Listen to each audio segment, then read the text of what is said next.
Hey there, guys, and welcome back to the Travis and Damian podcast, episode 126. You can listen to us on Spotify, Apple Podcasts, Google Podcasts, YouTube, and more. Today, we are talking about the Game Awards, The Last of Us Part 2, Madam Web, The Marvels, Scott Pilgrim Takes Off, and more. But as usual, we're going to start with our recent activity, starting with the Loki 2 season finale. So, this is kind of old news at this point, but you know what? We didn't talk about the finale last time, and we were kind of skeptical in terms of what was going to happen with this season. And this is just peak MCU shit. Like, what can I really say about it? This hour of content was just so much fun to watch and just see how Loki was trying to fix what was done and sort of him going back in time and everything like that. But yeah, what'd you think of it, Damian? Yeah, I loved it.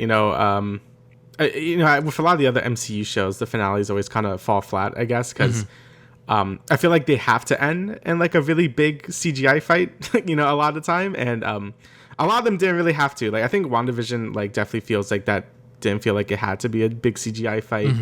It got Moon Knight and then a Secret Invasion. Like, all these ended in these big fights. Except for Moon Knight. They didn't really need Moon Knight just cut it out.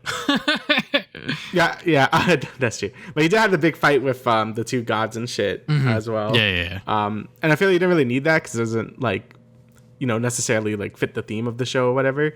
And I feel like Loki does a good job with both of its finales for season 1 and 2 because it kind of focuses on just the characters and Loki himself, since He Who Remains isn't really I guess he's not really a fighting type. He's more of a just talk it out type of guy. So it makes the conflicts with him a lot more interesting. Like in this one, the whole first half of the episode is kind of this whole death loop thing where he's trying to figure out okay, how could I do this and how could I stop the time loop from exploding and all this, and he gets creative ways to do it through a whole funny sequence that I really like. I mean, I really like death loop stuff. I think it's always fun to watch. I love ReZero, and I also love that one Tom Cruise movie with them. I think it was just called Deathloop. I forgot. No, that's the name of that game, but whatever. I really like that concept. So, seeing Loki try to figure this stuff out by using, his own skills of being smart and cunning and stuff like that. I thought that was really cool, since Loki's also not really a type of person to just fight people either. Yeah. So I thought it was really cool how they kind of set this finale up to be something more like that, and him trying to figure out, how do I stop Kang from sort of getting his way and also make the branches not die out and stuff. He wants to have his cake and eat it too, and then in the end he did it. So I thought it was a really strong finale. Yeah, I think that everything that the episode is sort of setting up and sort of them being oh, now he could time slip whenever he wants and sort of jump to wherever he wants, and just seeing that initial first part, I was oh, okay. And then it was centuries later, I was holy shit, he actually studied quantum physics. And then, it plays into that part of the episode where he's just going through the motions, and we don't know exactly how many times he's done it at that point, but he knows what he's doing. And I think that the way that they send off this version of Loki off, obviously this isn't the last time we're going to be seeing him, but just having his story end here, it being the way that it is, with him sort of I guess I'm not exactly sure what the term is, but he's keeping the timelines in order, if you will, at the sacrifice of his own happiness for the people that he loves and everything like that. So I really did like the way that it all sort of came together, and having him just be all right, well, I'm gonna just do this because he's done it hundreds and thousands of times, and he's all right, well, this is the only way for us to really find a satisfying conclusion. Yeah, it was cool how they made it so he couldn't really ever defeat Kang, kind of just had to take his place, but them finding a way to get rid of the time loom, since that was the thing that was actually causing all the other branches to go away, basically, because it was meant to just keep the sacred timeline in check. And him just sort of I do my own thing by just grabbing all the branches and just making the tree of life over there. That was really cool imagery, by the way, as well. I think the imagery here was really good. It ties into the Norse shit by making Idrisil and stuff. So that was really cool. And I don't know, it really fits into the Loki thing, because I feel like he always wanted to be a god, and then he didn't want to be a god, and now he's okay, I'm gonna be a god, but be a good god. And there he is, just overseeing everyone, even though it's really lonely and shit. But he's happy that all his friends are able to live on, and all the other branching timelines are able to just exist now. And they could just keep adding more branching timelines because add more branches to the tree and shit. So I thought that was a really cool way to like sort of end this Loki story arc. I mean, like you said, probably isn't the last time we're going to see this Loki in particular. Yeah. But I think the way the whole story wraps up, like it feels good. Like the TVA is like in check, you know, the timelines are in check. The only thing is like the Kang stuff, right? And I think now Marvel kind of has a good scapegoat to just not do Kang stuff if they really don't want to, with the actor being weird. You know, they want to say, okay, this was it. This is like the whole Kang stuff. Even though, you know, I still don't like it in the sense that they've been building up so much of it and it'll still feel kind of dumb. But I can at least accept that this was a good finale for like the Loki show. And if they want to end the whole multiverse, you know, Kang stuff here by being like, oh, we have all the branches in check, it's fine, then sure, I guess. But, you know, it's still going to be a messy situation just because of the whole Jonathan Majors shit. But I guess we'll see. But I'm just happy the show ended good. You know, that's all I can really ask for. But yeah, I mean, I think that Marvel really did give themselves a way out, but also they didn't. I mean, I could see why that, I guess, like that Marvel Insider from last episode was like, oh, you know, like they're kind of fucked with this whole scenario or whatever. Yeah. But I think that this angle does give them a way out to a certain extent because, you know, it did allude to the King that we saw within Ant-Man in terms of like, you know, they dealt with them or whatever. But, you know, I could see them pivoting away from it, but I could also see them going deeper into it. Apparently a rumor that I saw on Twitter, I don't know if that's reliable obviously, but apparently they can't just recast Kang because there's a clause within Jonathan Majors' contract where he is the only one that could play any variants and sort of any version of Kang within the Marvel Cinematic Universe or something like that. I don't know if that's 100% true. Obviously I'm not fact checking that right now, but that would explain why they would have to pivot to Doctor Doom if they were to do that, because right now the Kang Dynasty director left the project, so but he's still going to be working on Shang-Chi 2. So I have no idea what's going on there, what's going on behind the scenes. But if they wanted to dive deeper into it, this ending allows it. But at the same time, it does open it up for them to just be like, oh, you know, like we dealt with him off screen kind of thing, you know, like with the TVA and everything with this finale. And you know, whether or not they continue with Loki, the series from here on out, apparently they only plan 2 seasons, so I hope that it stays that way, because I don't want them to force a season 3 if they don't have any more new material right now, unless there's something that they really want to cook up with this version of Loki that can't be done within another Marvel project. Yeah, I mean, I agree. I really don't want to see season 3, not because like I don't like the show. It's like the opposite. Like I like it too much, and I feel like I just don't want them to like ruin their own ending and like sort of like, you know, go back on stuff or whatever just to make it like some arbitrary reason why we need a season 3. So I'm happy for it just being a 2-season thing. You know, I think I still definitely think it's like the best Marvel show at this point. I don't know if there's like any comparison at this point, you know, besides the Netflix stuff. But in terms of like actual MCU stuff, I think this is definitely the best Marvel show they have made.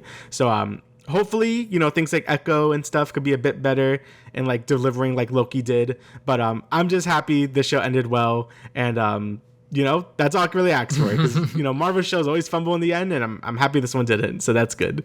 Yeah, especially since because of the way that they've been doing the shows, there hasn't been like a showrunner or anyone really like, you know, making sure that the shows stay on like a good path to make sure that they are coherent and they're, you know, story driven and they're engaging for the viewer. You know, this is definitely the best MCU show by far.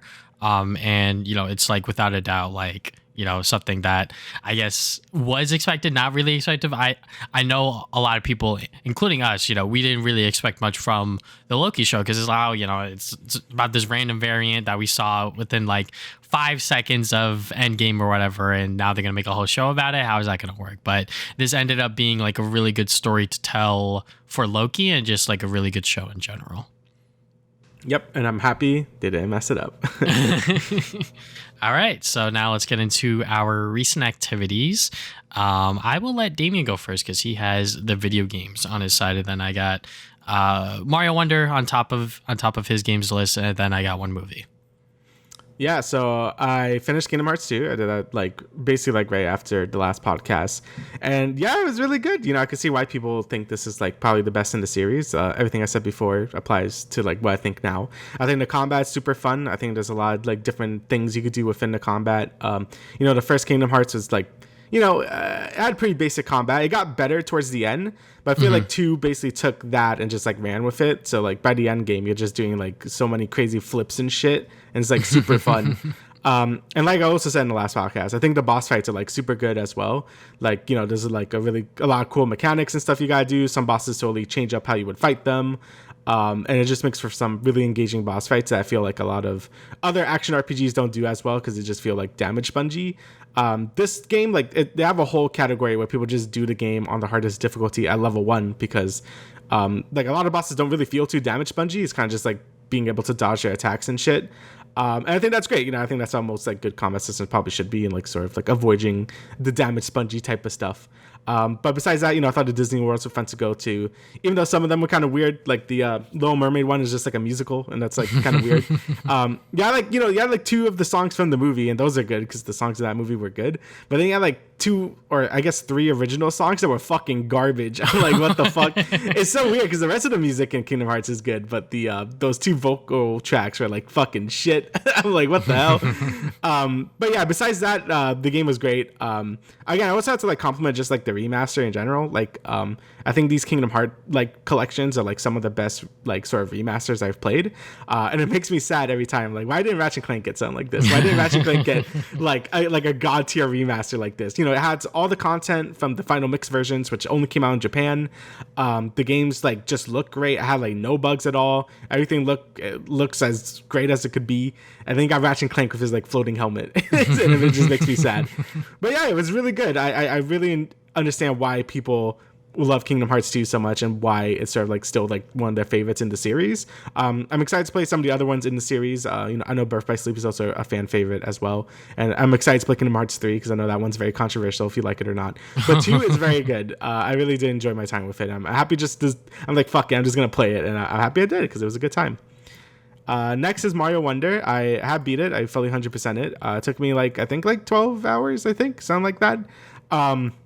So yeah, I thought the game was great. Like I basically, again, everything I said before, like level design is fantastic. The wonder effects are so creative and cool. Yeah. The badge system is really cool. There's so many different things you could do with it. You have all like the different, movement abilities you have with the badges, but you also have these special badges that sort of like hamper you, which is cool if you want like more of a challenge run type thing. I think that's a cool thing that they added. Again, the only real negative about this game is probably the boss fights. Like they're pretty lame. Like it's just Bowser Jr. and honestly, like it doesn't matter that much because bosses in Mario are usually just whatever. But I feel like it kind of stands out more in this game just because the game is so creative and it's always doing new things with like every single level. That the boss fights feel very lazy, or like they just feel like an afterthought, and they probably were. Like I think 2 of the 3 worlds don't even have boss fights. Like it's just like just do the thing.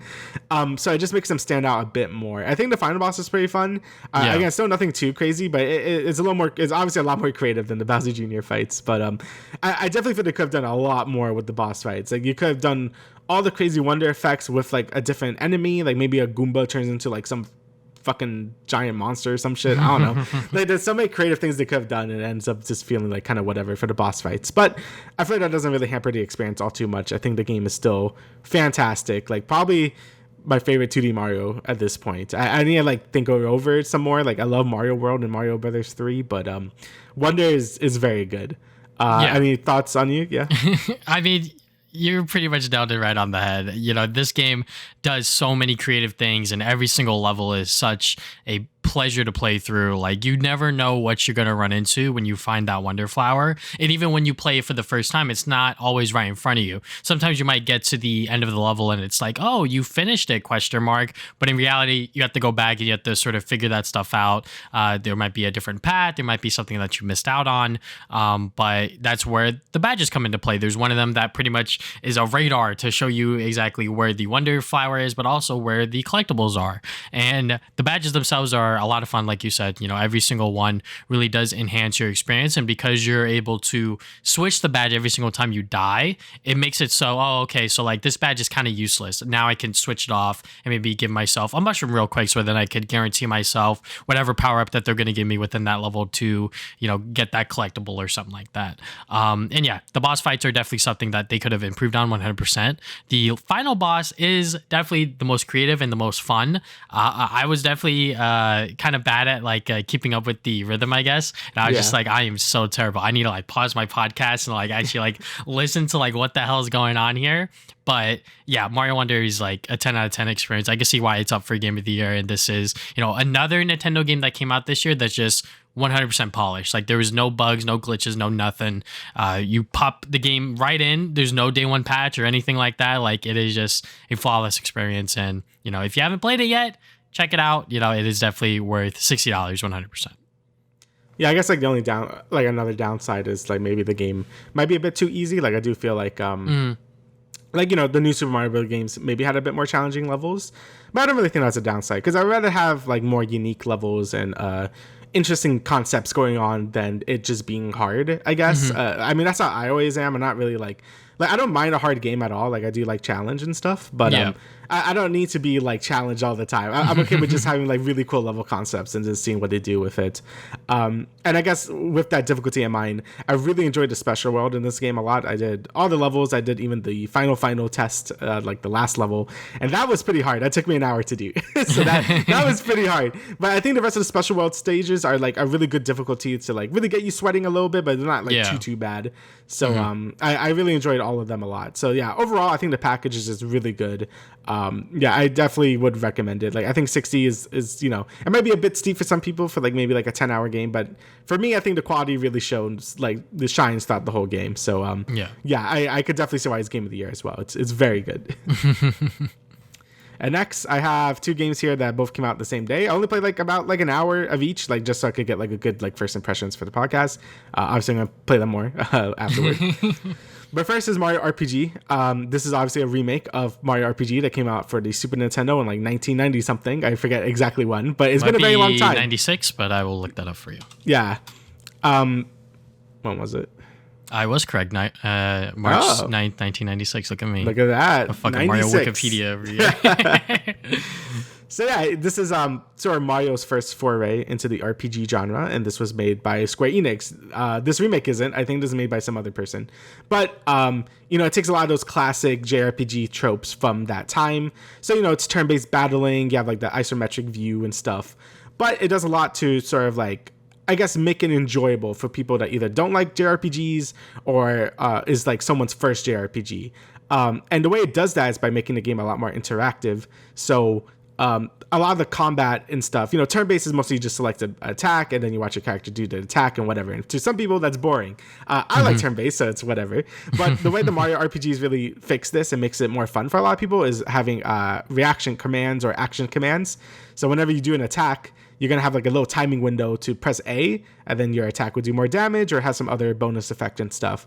And you can even block enemy attacks by doing the same thing. If you get the timing right, you could take either no damage or reduce damage. And that kind of keeps the gameplay really like reactive and stuff. It makes you like, not just like, I guess, doze off if you like find turn-based RPGs boring or whatever.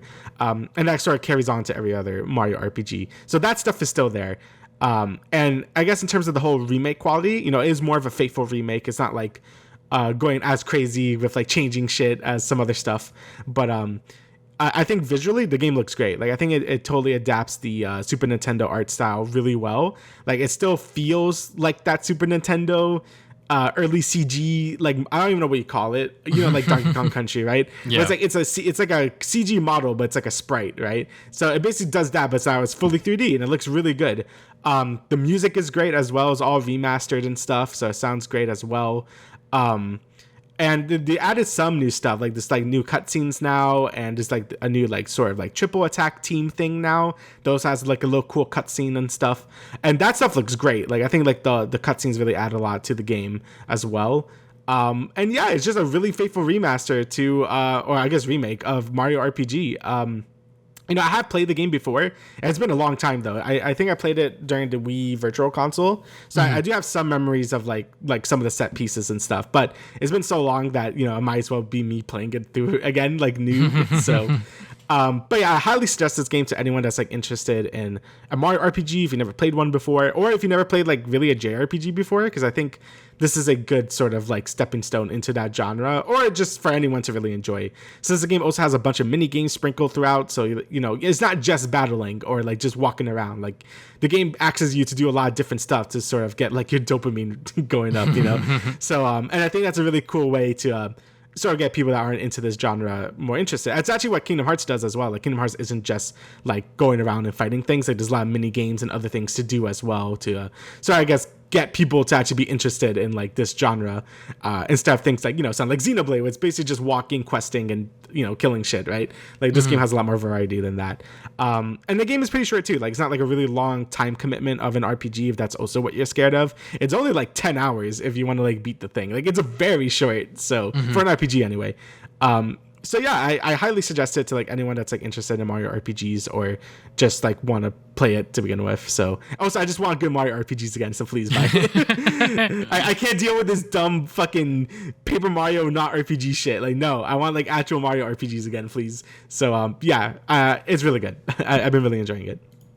And next I have Persona 5 Tactica. So this also came out the same day as Mario RPG, so my wallet hurts.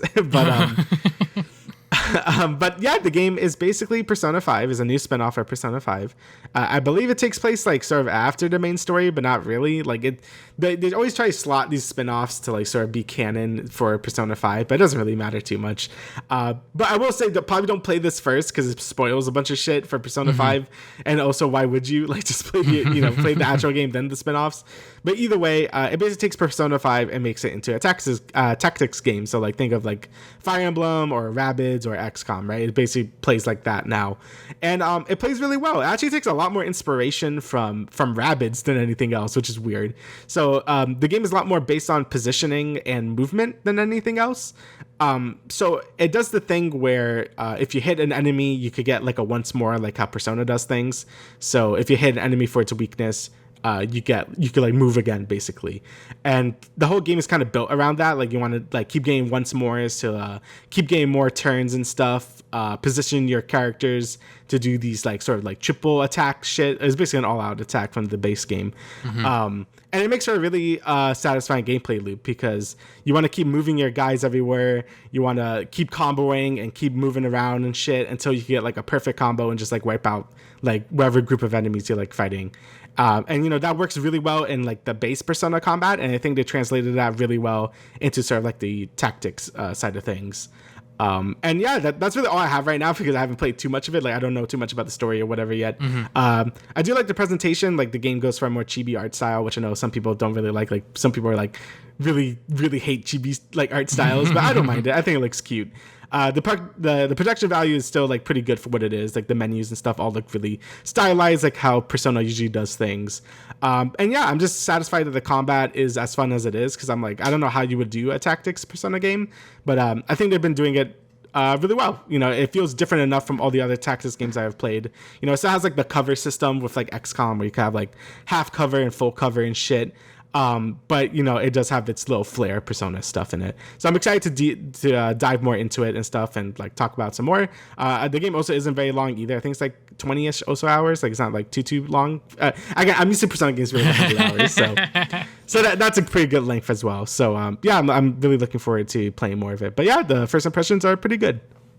All right. So I got one more thing I'm going to talk about here before we get into the Game Award nominees. So I watched The Hunger Games, The Ballad of Songbirds and Snakes. So funnily enough, I've only watched 2 of the Hunger Games movies before watching this. I watched The Catching Fire. I believe that's the second film right before this one. And I really liked that one. That one was pretty good. I think it is a lot better there than the first film. I mean, it's been months since I've seen the first one, but just I guess recency bias, the second movie is definitely like a lot of fun. And I hear the last 2 are actually kind of bad. So can't wait to watch those. But this movie, Ballad of Songbirds and Snakes, I was thoroughly surprised by it. It was just a really well-made movie. Like, it had really compelling characters. I didn't know who the backstory was on, but it was on President Snow, who's like the bad guy. So like, Yeah. I guess like the twist closer to the end or whatever, you know, sort of like his downfall as like the hero character. I was like, oh, okay, so this was gonna happen eventually. But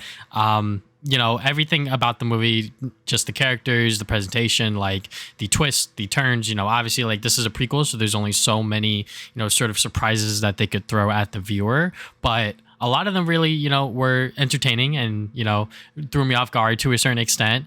And I really liked what they did with the first two parts of this movie, because the way that it's like separated is that like, all right, first up is part one, and then part two, then part three. So, you know, it's just labeling out the 3-act structure for you. But the third act is like, it's so rushed. I feel like it was just like, I heard about that. Yeah. It was just like, I don't know what's going on here. Like, there's a lot going on. So apparently, I was actually reading about this after you were telling me about this. Apparently, this is like based off 3 books, apparently, for the backstory stuff. And then they decided to like put all the books into one movie. So the last like third of the movie is basically the whole last book or something. I don't know why they did it like that. They probably could just split it into 2 movies. But that's probably why. I think the director also directed the previous Hunger Games movie. So he was like, I don't want to split the movies again. So I guess he tried to cram everything as much as possible under 3 hours. So obviously some things are going to be left out and certain things were going to feel rushed and not exactly 100% there, because the first 2 acts were like perfect. I was like, holy shit. Like, I am like invested, like more so than I really thought I was going to be. Because obviously like I'm not like a Hunger Games fan. So I was just like, okay, yeah, like I really dig this movie. Even then, you know, even though the third part of the film was rushed and sort of out of place, the ending was like all worth it. I was just like, holy fuck, like what the hell just happened? But yeah, you know, it is definitely a movie worth watching if you are interested within Hunger Games. I would not go into this without knowing anything about Hunger Games. At least watch the first movie, because they don't really explain like what the games are or anything like that. They kind of just assume that you know that it's like a battle royale thing that they do every single year or whatever, you know? So I guess with that explanation out of the way, you can watch this movie safely, kind of, but, you know, you would not appreciate it as much as, I guess, like a normal Hunger Games fans would. But, you know, as someone who only watched the first 2 films, I was thoroughly surprised by this film. All right. So let's get into the Game Award nominees. So we're not going to go through every single category. We're just going to go through, obviously, Game of the Year. We're going to start off with it. And then we're just like pick and choose which ones we want to talk about. And obviously talk about the certain things that have been going on surrounding the Game Awards, such as the like of Starfield and Jedi Survivor. And some people are upset about Hogwarts Legacy, but you know, we'll talk about it when we talk about it. So first up, the Game of the Year nominees are Alan Wake 2, Baldur's Gate 3, Marvel's Spider-Man 2, Resident Evil 4, Super Mario Bros. Wonder, and The Legend of Zelda: Tears of the Kingdom.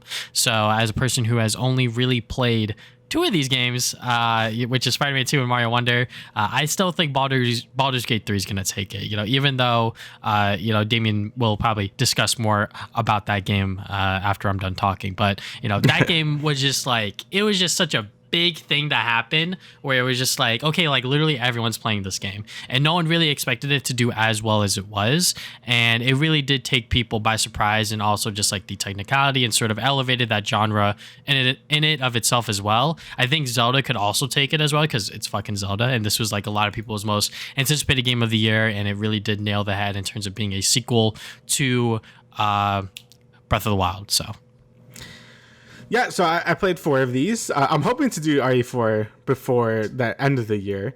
But, you know, I think Baldur's Gate 3 is like, it's really good, right? I do think that is probably going to end up winning Game of the Year. Like, there's something in me as well that thinks like that game is going to just end up taking it, just because like it's been in so much of the public sort of like mind, I guess, so far. Like Baldur's Gate 3, like I can't go anywhere without hearing that game right now. So, and I feel like Tears of the Kingdom kind of just came and went for a lot of people. Like I obviously got like 10s and shit, and people, I mean, it's my game of the year still. But I feel like that game kind of came and went out of the public consciousness more than Baldur's Gate 3 did. Like Baldur's Gate 3 really stuck around.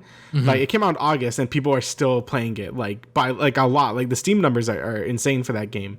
So I think it's going to probably end up winning Game of the Year. And it might end up sweeping, honestly. But I think this year has been so strong that I think all these games have really strong contenders. Obviously, we just talked about Mario Wonder being like insanely good.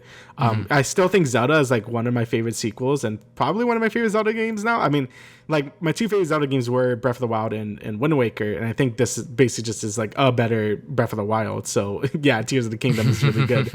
And obviously like Spider-Man 2, we talked about that in length in a like 2 podcasts ago or something. Yeah. And that game is obviously insane as well. My brother played Alan Wake 2. He said it like is amazing. That there's one part that's like so insane. I feel I feel like that's a game that's like a much sleeper hit amongst these Game of the Year nominees, just because some people are going to be scared by the Alan Wake 2 on there, that they're not going to play it. But I feel like every single time people play the game and people talk about it, it's always just high praise in terms of how polished it is, and also just like how good the game is as well. Like no one really expected Alan Wake 2 to be as good as it was, but because it came out, sort of towards the end of October, and a lot of people are already, played Mario or played Spider-Man, they were sort of burnt out on gaming possibly. But, I still want to play Alan Wake 2 before the end of the year because, I am almost done with Alan Wake 1, and I feel like that this game is going to do a lot of things for me story-wise, if you will.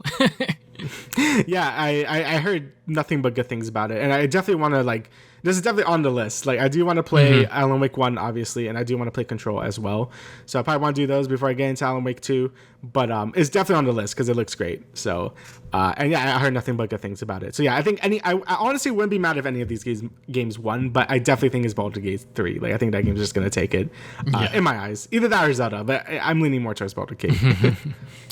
What is your opinion on the lack of Starfield? Because this was sort of like a huge point of discussion as someone like yourself who has actually played the game, as someone who has an outsider perspective, them not even getting a Game of the Year nomination is very surprising to me. Even though the game had a lot of bugs and sort of was not 100% polished at the end of the day, Spider-Man 2 is up there. That game wasn't polished when it launched. They 100% pushed it out just to make sure that they were able to sell those holiday bundles in retailers. And, obviously certain things slipped through the cracks sort of performance-wise. But I think Starfield definitely got snubbed out in terms of the Game Awards just because, that was like Xbox's big game. And for it to be pretty much not in a lot of these categories is kind of sad. So like, as someone who played Starfield, I have 100 hours in it after 2 months. I think the game is good, but I think all the games on the Game of the Year list are just better. Like, I definitely think that, I feel like you can't just give like a pity vote just because it's like, oh, here is a Microsoft game and it has to be there. Yeah. Like, I don't really think so. Like, I'm not even hating on Starfield. Like, I liked Starfield. Like, I thought it was a good game. But I feel like in a year as stacked as this one, being good just isn't good enough. Like, you have to be like amazing at this point. Yeah. And I feel like all the games on Game of the Year are kind of just amazing. Now, I do agree. Maybe it should have been in a few more different categories. Like, it only being an RPG is a little weird. Same thing with some of the other games. Like, I know Hogwarts Legacy is a big one that's, like, not anywhere, which is, like, actually kind of crazy. No matter where you stand on that game, I feel like, it'd probably be in, like, Action Adventure or something. But it's not even in that. So that's pretty crazy. But, something like Starfield, I feel like, a lot of other games this year just did what it did, but better and stuff. Or just like, it didn't help that it came out at the same, it was sandwiched in between Baldur's Gate and the Cyberpunk DLC, both of which were like better RPGs than Starfield was. So that probably didn't help it at all either. So honestly, it just comes down to it being like, it's like a 7/8 out of 10 compared to like 10 out of 10s. That's kind of where it's like stands. Again, the game's still good. I just think this year has just been like insane. So. Yeah, I can agree and sort of see where you're coming from as someone who did not play Starfield. Your points are definitely recognized in my eyes, if you will. Yeah, I guess the only real downside, my only real kind of bummer for Game of the Year is that like Final Fantasy 16 is in there. Like, I really like that game. Again, that game also has some issues. Like, I also think that game is like really good, but I feel like it has more standout issues than a lot of the games on Game of the Year to like not be there. Like, either the combat being a bit too repetitive, the game not really having like any RPG elements at all and stuff like that. But, I think the things that it does do right, it does really, really well. But, sadly that, you have to be all in this year. Like, you have to be all in for Game of the Year. So I totally understand. I'm a little bummed out that it's not there, but I definitely understand. But yeah, I guess we could start getting to some of the categories. Obviously, you have things like game direction, which I still never understand what that really even means. But then you have things like I guess like we should go with more of the heavy hitters, so like things like narrative and stuff. Like Spider-Man is there, Baldur's Gate. Again, I think this might just be a Baldur's Gate like sweep here. I really like 16 story. Like I think I voted for it. I don't know why it's not showing my votes anymore, but Yeah. I think I voted for 16 for this. I think it might be because you could actually vote every day or whatever. Oh, that's fucking Something weird. like that. Yeah. I don't know. But yeah, I mean, you really only have Spider-Man there. Yeah, I mean, me personally, I only got Spider-Man here, and even though Spider-Man Twitter is the number one hater for Spider-Man, now they're sort of complaining about certain things about Spider-Man 2 or whatever, and when it comes to this narrative and sort of this story of how they adapted the symbiote arc, I think that what they had and what they did was good, good enough or even like spectacular in some regards. I really like what they did by developing Peter and Harry's relationship and sort of how Kraven the Hunter is implemented into the story and then eventually transitions into the whole Venom stuff. But, it definitely has its flaws. It definitely has its problems. But, will it win Best Narrative? I'm probably fucking not. I mean, obviously both of us haven't been played Alan Wake 2, but I feel like that game's story is probably insane. I don't really know much about Baldur's Gate 3 story, but I mean, honestly, I feel like any one of these could win. Mm-hmm. Yeah, my vote's for 16, but it probably... Oh, it goes to be Cyberpunk. I forget that's there as well. I have not played that yet because it's, again, been a really busy year. It's been a lot of stuff. But it's definitely on the table. I heard nothing but good things about a DLC, so... Yeah. I guess another category I will pick out here is Best Performance. This is obviously a year of just like great games, but also you got actors who played these characters and they sort of delivered that mark on there. And, you got Cameron M. I'm not going to try to pronounce that last name for Jedi Survivor. You got Ben Starr for Final Fantasy 16. Idris Elba for Cyberpunk. Mulaney L. for Alan Wake 2. Neil Newborn for Baldur's Gate 3. And obviously Yuri Lowenthal for Marvel Spider-Man 2. Obviously, I also only played one of these games as well, so I could really only campaign for Yuri. But, his performance as Peter Parker and sort of how he sort of took on that symbiote arc and how he treated it as like a addiction kind of thing and how it translated into the game was just phenomenal, fantastic. So, but just like with the last category for Best Narrative, I feel like any one of these guys or gal could take it. Yeah, all of these have been really good. Obviously, I didn't play Star Wars Survivor yet, but he was obviously great in fucking Jedi. Fallen Order. There you go. These fucking names. Fallen Order. Idris Elba, he's just good in everything. I feel like he should win just because, you're into fucking in Hollywood. You're good. You're great though. I love you, but I'm just saying. I'm gonna put it for Ben Starr. Like his performance as Clive was like really, really good. There was a lot of really good emotional moments in 16 that I think he killed it. Like it was like super fucking good. Like I absolutely loved his performance in that game. It was really good. But Neil Newborn, he was Asterion in Baldur's Gate. I love that guy. He is a like sassy vampire guy. He's really good in that game as well. And of course Yuri, he killed it as well as Peter Parker. Like I think he did such a good job with the symbiote and sort of conveying that rage and raw emotion that comes from sort of that story arc of Spider-Man. So yeah, honestly, again, I wouldn't really be mad if any of these people win because they've all done a great job. I heard Saga from Alan Wake 2. She did a great job as well. But again, I haven't played that game, so I can't really comment. So yeah. Yeah. Another interesting one I do want to bring up is the art direction one because it's a game that I hope wins a lot for categories it's in. It's Hi-Fi Rush. That game was really fucking good. And that came out at like the beginning of the year. And I feel like a lot of people are forgetting about it. Like there's two games I keep forgetting about is Fire Emblem Engage and Hi-Fi Rush because they both came out in like January.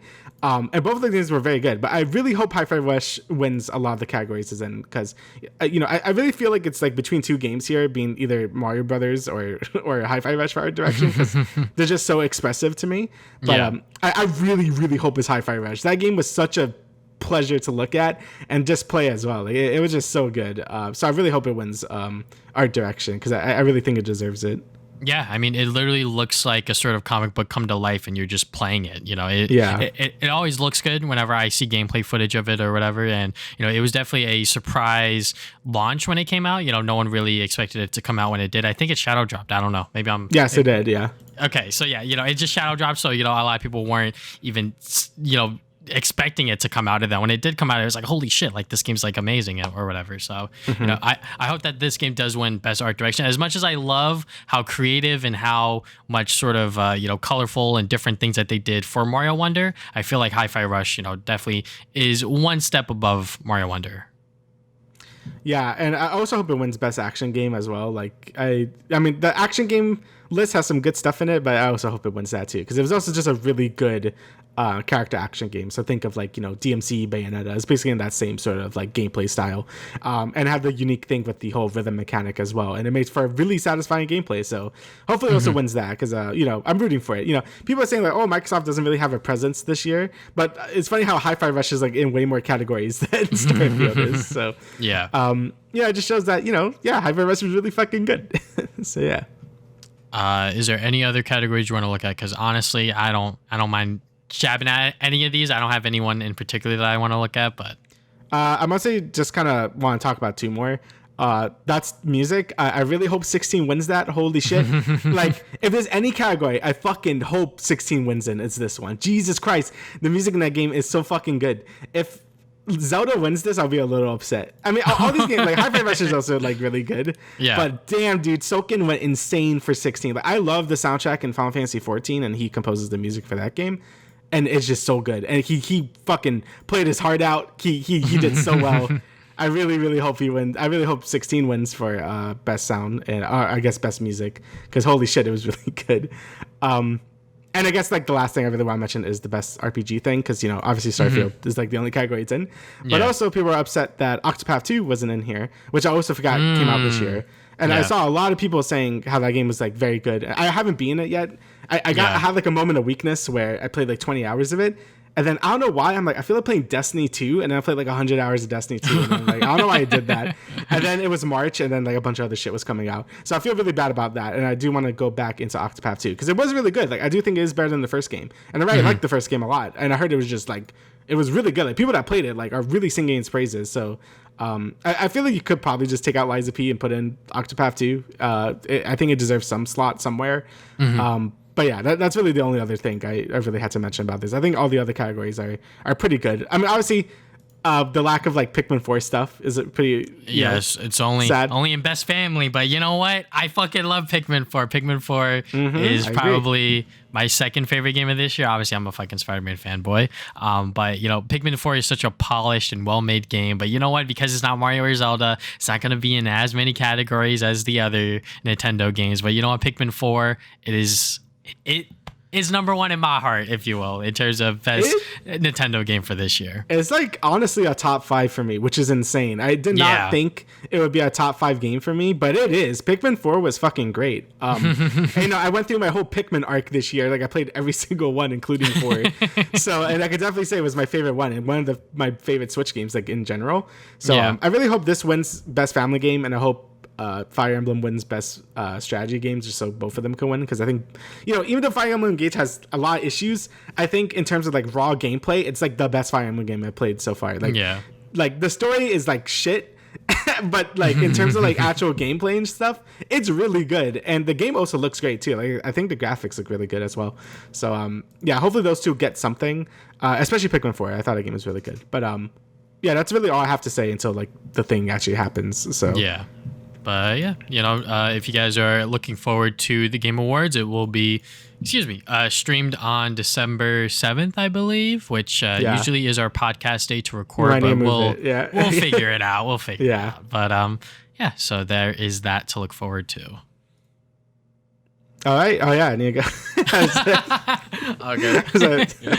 All right. So Suicide Squad, Killed the Justice League. So this game was delayed for like a fucking year because everyone hated it because it was a live service game. So now Rocksteady are kind of doing these like, I guess, insider things where they're gonna like, do deep dives into certain gameplay mechanics and stuff like that. And this one goes into the story and gameplay. And honestly, is this kind of more of what we saw already? Like, the game has been delayed a year, but it looks like they're still going full steam ahead with the live service stuff. That's sort of like the biggest concern with this game is the live service element. Yeah. And it still looks like they're doing it. You obviously can't change that stuff. That stuff is like core to this game. So I think anyone hoping that, just take out live service stuff and it's fine. I just didn't see how that could happen. You know what I'm saying? Yeah, it's not going to be as easy as just like plugging it in and plugging it out, like this is something that was ingrained into the core of the game, and sort of for them to, delay it to be like, we're going to polish it. All right. Yeah. They're probably just trying to figure a way out to, make the game as much of like an action game as possible, because, we've seen, the live service of the Avengers game, and that sort of, went downhill very, very fast. And for Rocksteady, to continue with this game and sort of be like, we're going to continue with the sort of, DC universe, we played through the Batman Arkham games, but now what if you play as the villains or whatever? And I'm like, all right, fine. You know what? I already knew what that was going to be about. Show me something interesting. And throughout this 20-minute video, I got like 10 minutes in and I just shut it off. I honestly was not really that interested in terms of like what they were talking about and like the story and everything like that. I was like, okay, yeah, like I get it. We're playing as the Suicide Squad. There's 4 of them in here, so you could play with 3 of your other friends if you really wanted to. But yeah, I mean, I'm still very hesitant on picking this game up day one, because I feel like once the reviews come out, it's either going to be, okay, it's like mid, or like, good enough, or it's going to be like really, really bad. I think the game's gonna end up being like Avengers, where like I guess the main gameplay of it is fine, because everything I'm seeing here doesn't look like terrible. Yeah, it doesn't look bad. It just looks boring, right? Yeah, it looks boring. It looks boring and generic. That's where I was going with. Like, at least with Avengers, I feel like the game kind of took every superhero's like sort of moveset and kind of made something like cool with it. This game is just like, yeah, you have some movement abilities and stuff that's unique to each hero or villain, I guess, but it's mostly just like, oh, you're shooting guns. I'm like, why? like I think the funniest part of this video is it's like Captain Boomerang could use shotguns like SMGs and shit. I'm like, how about a fucking boomerang? The thing he's named after. So I don't know, I definitely feel like this game's like direction is super misguided, and it's just going to end up crashing and burning.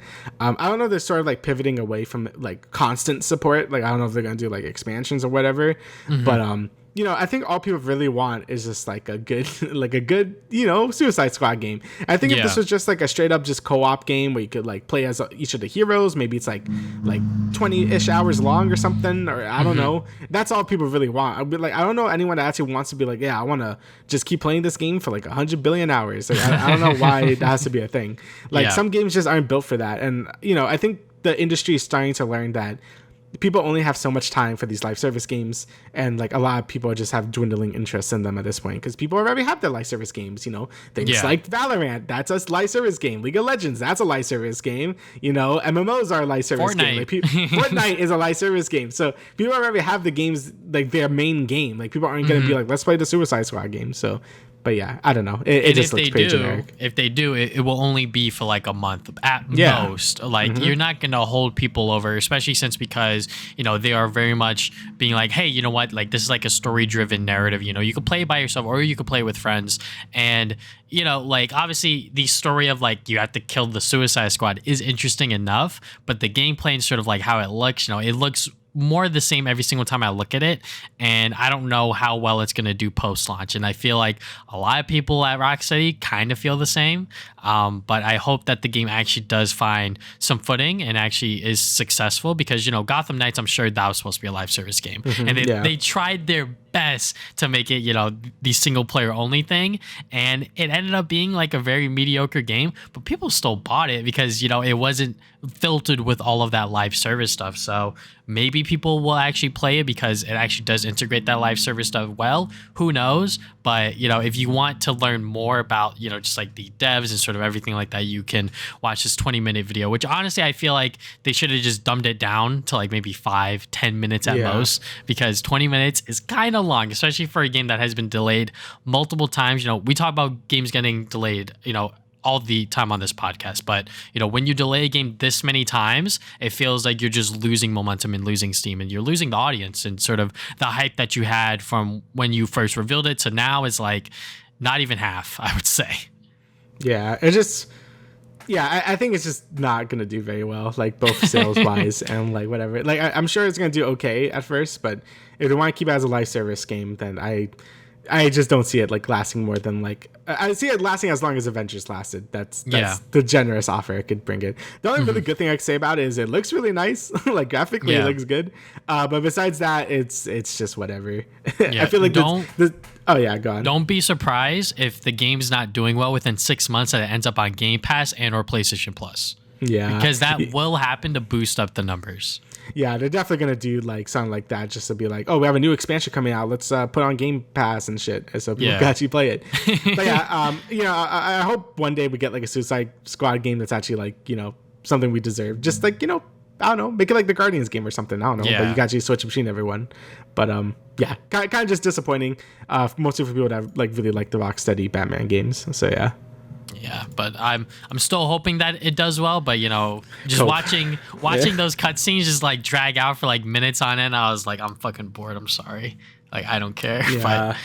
But let's talk about The Last of Us Part 2 Remastered being official. So the way this story broke out was very funny because it got leaked and then PlayStation Hand was kind of forced to reveal it. Because Yeah. everything got leaked. Literally, the assets, the trailer, literally everything got leaked. And then they're like, fuck it. I guess we'll just post this PlayStation blog thing now and just show the world officially that The Last of Us Part 2 Remastered is happening. So it will come out January 19, 2024. The best part about this is because it is a remaster, you can pay $10 for a upgrade if you own it on the PlayStation 4. And the biggest thing that this remaster is offering is no return. It's a new roguelike mode. And just taking a quote from the PlayStation blog post, it is a roguelike survival mode designed to let players to prove their mettle in randomized encounters and experience The Last of Us Part 2's combat in a fresh experience. So, yeah, I mean, people are, you know, sort of taking the screenshots and being like, does it actually look that different? It honestly fucking doesn't. So for them to, you know, label it as a remaster, to, you know, bring it onto PC, you know, 6 months from now or maybe a year from now, you know what, fine. You know, I can see why they're doing it. Do I like that they're doing it? Hell no. I hate that Naughty Dog has become this sort of Last of Us studio and they haven't really produced anything brand new since The Last of Us Part 2, and even then anything like brand new IP wise or, you know, anything like that, you know, because they have been really doing The Last of Us and Uncharted for like the past decade, I would say, which is kind of sad. I wish that they, you know, did some other stuff because, you know, obviously The Last of Us was like the last big thing that they did for the PlayStation 3, and the fact that it is still going on to this day with only 2 really main games within its franchise is kind of weird. But, you know, we have so many remasters and remakes of these games now. It's like, okay, yeah, like if you haven't played Last of Us 2 at this point, get this remaster, and better yet, buy it on the PlayStation 4 now. I think it's like $20 because of the Black Friday sales, and then buy that $10 upgrade. I think this might be the first time I'm going to use this sort of like upgrade system for my games, just because, you know, I'm such like a fucking physical collector, but I can't see myself shelling out $70 for The Last of Us Part 2 again. I might do it if the money's right, but, you know, I'm not like the biggest Last of Us 2 fan. You know, if you watch my video on it, which I won't, you know, bore you with like the 36 minutes that I talked about it, but, you know, I liked what they did with the gameplay. The story is a little muddled in terms of like what they did in terms of like splitting the story up, but I think that the gameplay is like perfect and technological wise and everything like that. Like it is literally just like phenomenal in terms of like what Naughty Dog was able to do on the PS4 hardware. And, you know, I hope that when it does arrive, this remaster, that it actually does look significantly better than the PlayStation 4 version. Yeah, I guess I'm mostly hoping for like, I guess just performance like enhancements. I guess graphically like can't really do much because the game already looked like really good for the PS4 game because, you know, it was like one of the last PS4 games to come out. So hopefully this remaster could just make it like maybe a steady 60 or something. I don't even know how the performance was how it was in PS4. Like I don't know if it was 30. I guess it was 30. I believe it was 30. Yes. Yeah. So I guess if maybe to try aim for a 60 frame rate now, that would be pretty cool. I like that they are adding like actual content. I think that's pretty cool. Most remasters don't really do that. So them adding like cut levels, like that's pretty cool. Even though they're like, I don't think they're like finished or anything. I think it's just like you can like play them, I guess. And that roguelite mode, that's pretty cool. Mostly considering that the combat, like you said, is like a lot more improved from the first game. So that's cool. I think those are cool additions to the game, and that's probably worth like a $10 DLC upgrade. At this point, it's basically just DLC. I also agree with people like, is it worth $70? Fuck no. I think I might have Last of Us 2. Apparently, I bought it at some point, but yeah, and I don't know when I got it, but I have it. I checked yesterday. But yeah, right now on Black Friday, you can buy that shit for $20. Just buy the upgrade for $30, and or for $10, and then there you go. It's like a $30 thing. So that's probably the way to do it. I'm happy they're announcing it now while Black Friday stuff is happening, so that's nice. And again, is it necessary? No, probably not. I saw it coming though. Like everyone saw it coming. I mean, one, it was leaked, and two, I'm like, they probably would like do this eventually. I mean, they did it with Last of Us 1 from PS3 to 4. Right? Yeah, PS3 to 4. Yeah. So yeah, it makes sense. But like you said, it's kind of weird how a franchise with like 5 games only have like 2 actual games, and 3 of them are like remastered remakes. And it kind of shows how, I don't know, I guess Naughty Dog is starting to fall out of favor with like, I guess, the general gaming audience. Like, they used to be like, they could do no wrong. Yeah, but they're I feel the like, goats. Oh my god. Like, but as soon as Last of Us 2 came out, like, people are just like sick of them now. Like, I feel like Insomniac is starting to take that crown now, being like, people like pretty much just loving them. But hey, I've been waiting for this arc for a while, so that's great.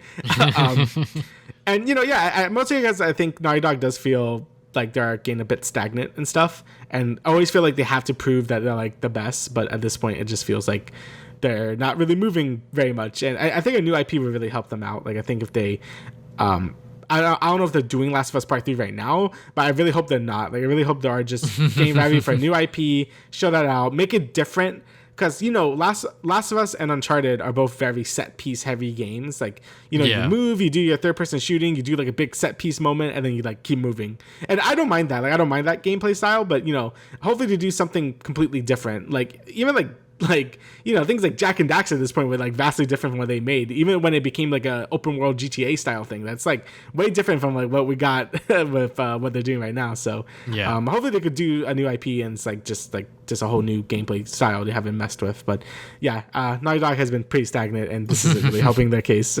Yeah, I have a crazy ass theory that I just cooked up. Okay, so they're working on The Last of Us Part 3 right now, okay? Yeah. And they are trying their best to potentially release the game and the HBO series maybe simultaneously. Maybe within like a year from each other or something like that. That's my theory right now, that they're going to do The Last of Us, because like this is like fucking money that they're just sitting on, right? So like obviously the HBO show really ignited like a lot of people to get into the Last of Us and sort of get into this franchise. So, for them to just end it off here, it's like, the ending was kind of open-ended to a certain extent. We could add on to The Last of Us Part 3 if we really wanted to, and then we could adapt that into the show again and, just keep it going. And I think that if they were to do a Last of Us Part 3, and if they are working on it right now, I hope that is the last one, because, when The Last of Us came on the scene in like 2013 or whatever, this was like, the GOAT. Like, this was like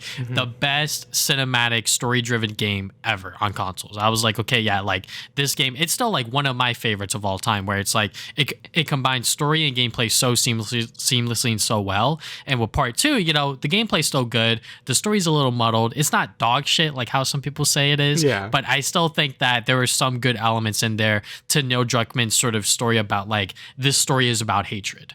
And now we have Part 3 potentially. Now, I don't know where the fuck they're going to go with it, but I hope that would be the last one. And if I'm wrong and they're working on something new, more kudos to them, because, like you said, Naughty Dog, they got 5 games in this series, and more than half of them are remasters or remakes or whatever. So, but with this remaster, I hope that this is the last we see of a remaster remake for the series. Yeah, I mean, I'm interested to play it because, I like playing controversial games in series and seeing what I think. And, January should be a good time to really, like, jump into it and play it. So I'm interested to play it next year. Let everyone know my thoughts about it. And we'll see where that goes, because I'm very interested in playing it at this point. So yeah, because I'm 100% going to replay it then with you, just so we can talk about it again. Yeah. So we could open up that can of worms again. So... But yeah, so anyways, on to some more news. The KotOR remake, so Star Wars KotOR remake, is dead, apparently. But we have conflicting reports, because we also got ones that are saying it's not dead. So the first one is from Giant Bomb, Jeff Grubb, being like, he talked to the people, or I don't know if he talked to the people working in charge, but someone said that the studio is just straight up not working on the game right now. They didn't say it was like necessarily like canceled. They just say like no one's actively like working on it at the moment. Also, they like sort of move production studio, so it was Aspire Media at first, and then shifted to Saber Interactive in August of 2022. And keep in mind, this was announced in 2021, which I totally forgot about.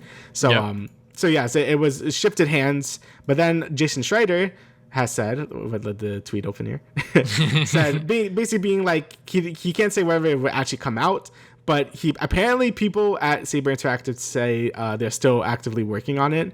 But again, kind of take that with a grain of salt, because I feel like any company is going to tell you, yes, they are working on it, because you don't want like stocks to go down or whatever. So right now it's really muddled, but for sure, we know that this game is in deep shit. Like, we know this game is in big trouble, and I wouldn't have high hopes of it ever coming out. Like Jason Schreider said, like I think it's kind of gonna be like lost in the sauce at this point. Yeah, it is super unfortunate that they even announced this to begin with them not even having anything done at that point. It was just like, hey guys, we're working on it. And then they had the studio who had only like remade or remastered old Star Wars games and put them on like Switch or like current consoles or whatever. And it's like, you want these guys to do a whole remake? That is kind of like a tall task for them to do, because they would have to rebuild the whole game from the ground up, and they're not really that experienced at it. So it's like, you want this product to live up to people's expectations, which are already pretty high as is. And now it's like, what is happening here? It's jumping different studios and sort of going to different hands or whatever. So what do I think is going to happen? I mean, if this game ever comes out, it'll be a fucking miracle. I'll buy it, whatever. If it comes out, if it actually comes out and it's good, I will buy it. Because it's like, okay, yeah, like this, like the miracle child within the gaming industry. Like, no, like everyone's saying that this shit's dead. But if it actually makes it to the finish line, then it's like, okay, yeah. And it actually ends up being like a playable product that people are like, yeah, this is like a worthy remake of Star Wars Knights of the Old Republic, and you should play this one and not the original Xbox one, which is crazy because it's like, that is such like a cult classic game. And when you look on eBay, like this game is still like around $10 to $20. Like it's still like a pretty cheap game that you could buy and play, I'm pretty sure, on like your current Xbox consoles, which is like, kind of nice. But obviously people want it to be, updated with like enhanced stuff, not just graphics, but also gameplay wise, because, RPGs and things like that have advanced so far ever since that game came out. So, Jason Schreider, I do trust his reporting, because obviously the credibility of a journalist is of the utmost importance as a journalist major myself, or should I say graduate. But yeah, hopefully that we see something from this game sooner rather than later. And if it gets canceled, it gets canceled. Yeah, very unfortunate, because I was actually really looking forward to this, because I really like the Old Republic sort of like, I guess, like lore or whatever with Star Wars. Like I really like the MMOs, like sort of like setting and stuff. And I always wanted to play KotOR, but the game is so fucking old at this point, and I feel like probably one of the worst genres to go back to is probably like that mid 2000s or Western RPG stuff, because like so many systems feel so outdated and like kind of just bad to play. So I was really hoping this would get remade, but hopefully it happens at some point in my life. But we'll see. We will see. We might be fucking in armchairs and shit, rocking back and forth. Yep. When the game actually comes out. But moving on from there, we got Sonic Dream Team. They released a animated intro to sort of, I guess, advertise the game that, hey guys, the game's still coming out. It's going to come out on December 5th, exclusively on Apple Arcade. We talked about it last time about how, this is going to be on Apple Arcade, the goods and bads about it. But, this animated intro, it has me very, very excited for it. I believe Tyson Hess actually did the drawings for this. He might have animated it as well. I'm not entirely sure. But, it's always nice to see his work within the Sonic, I guess, like, games and whatnot. So, I'm excited to see what this game's actually going to be about, because, we do get a small idea of what the game's doing here. Obviously it's Dream Team, so, they're able to do a bunch of wacky things with the sort of dream scenario, and obviously we get to see Sonic's friends and his cast of characters. So, yeah, it looks like it's going to be a lot of fun, just judging by this one animated intro. I'm just like surprised how much effort they're putting into this game. Like I feel like they didn't have to.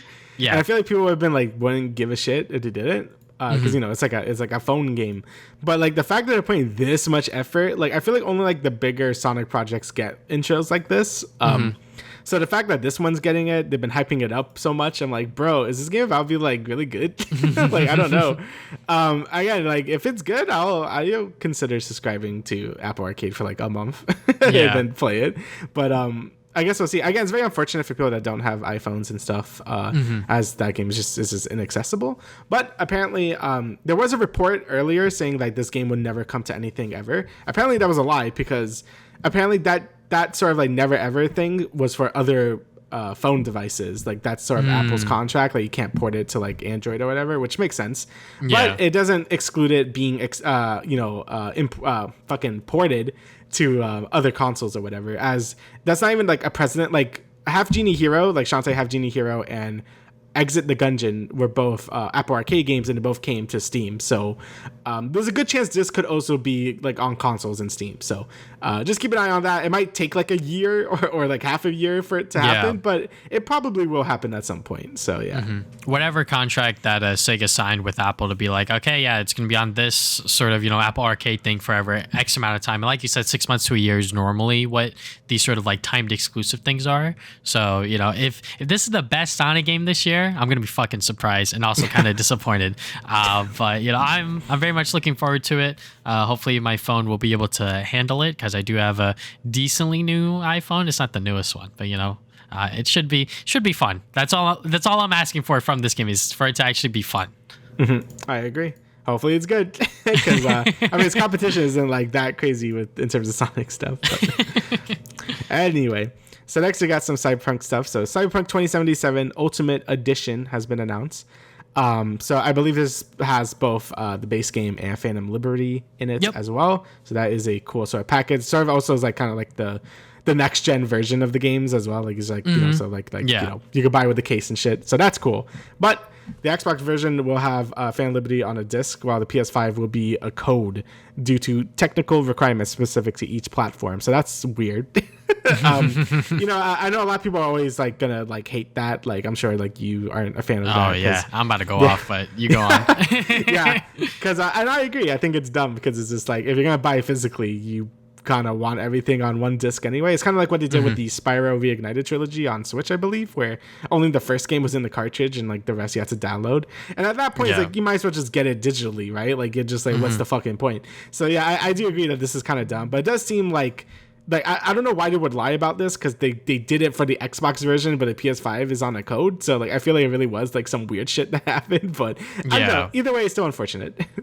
Yeah, I read some stuff online on Twitter. Exactly, once again, Twitter, my best fucking friend. But apparently, so the reason why the PS5 version is going to be on a code is because of the builds of the game. So the way that the DLC loads and stuff like that, like they couldn't just like redo the whole build of the PlayStation 5 version to make it so it's all on one disc. I'm pretty sure the Xbox version is on 2 discs to begin with. So for them to just be like, oh well, just put the Phantom Liberty thing on a separate disc for the PlayStation 5 as well. I'm pretty sure they couldn't do that as well. So there's obviously like technical limitations here that at play, and it is fucking dumb, because I really did want to buy this version of it. I probably still will, because this is the only disc version of Cyberpunk 2077 on the PlayStation 5. Otherwise, I would have to like spend $40 for the PS4 version and then get the upgrade on the PlayStation 5, and then also have to patch it as well. So the disc has all of the updates, I believe. It would be really stupid if it didn't have all of the patches and the updates that they've been doing for the game for years now. But yeah, I mean, it is going to be $60. So you know what? It comes with the base game and also the DLC, which is nice. But for the DLC to be on a code is fucking dumb. I hate when like you do like a collection or like a edition of the game and it comes with a fucking code, because eventually the code's gonna expire, and when the code expires, it makes that edition of the game worthless. So the number one thing that I will always bring up is the Slide collection on the PS Vita. If you buy it today, you buy it brand new, sealed. It doesn't fucking matter. You only get Slide 1 and 2 on the cartridge. Slide 3 was a goddamn code, and the expiration date was so small. I don't know why they couldn't like fucking extend it to like the end of time or whatever. But for some reason, it expired within like a year or two after the game came out or something like that. But yeah, I hope that this code will run for a while, because I'm sure that that this is going to be like a pretty big seller for people, just because like, you know, Cyberpunk 2077 has sort of fixed itself for the most part, and the fact that it also comes with the Phantom Liberty DLC all in one package for $60, that's pretty appealing. And the fact that it is also going to be coming out, I believe, later this year. Yeah, later this year on December 5th, you know, just like a few weeks or so. So, you know what? People are going to be able to actually buy this and play it very, very fast. But yeah, I just hate that it's on a fucking code, because it just makes it so later on down the road, when you're trying to like preserve it, if you will, the only physical version of the game that's going to have the Phantom Liberty is Xbox. Yeah, I mean, I agree. I think it's really dumb when games do that. I've seen some codes where they do last like for like 2040 or some shit. Yeah. Like, I don't know why they can't do that for everything. But yeah, I do agree it's dumb. But I am happy more people are able to play this game, because I do think Cyberpunk was always like a good game. It just had so many fucking issues. Like it was like a 9 in my heart, but it was basically like almost a 7 because of how fucking broken it was, even on PC.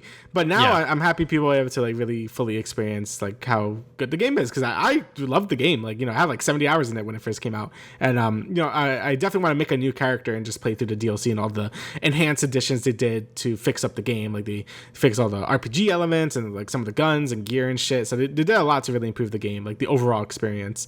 So I'm excited to like jump into it, and I think it's a game that's worth the time. Like I definitely think that CD Projekt Red really turned it around and made a great game. So that's good. Yeah.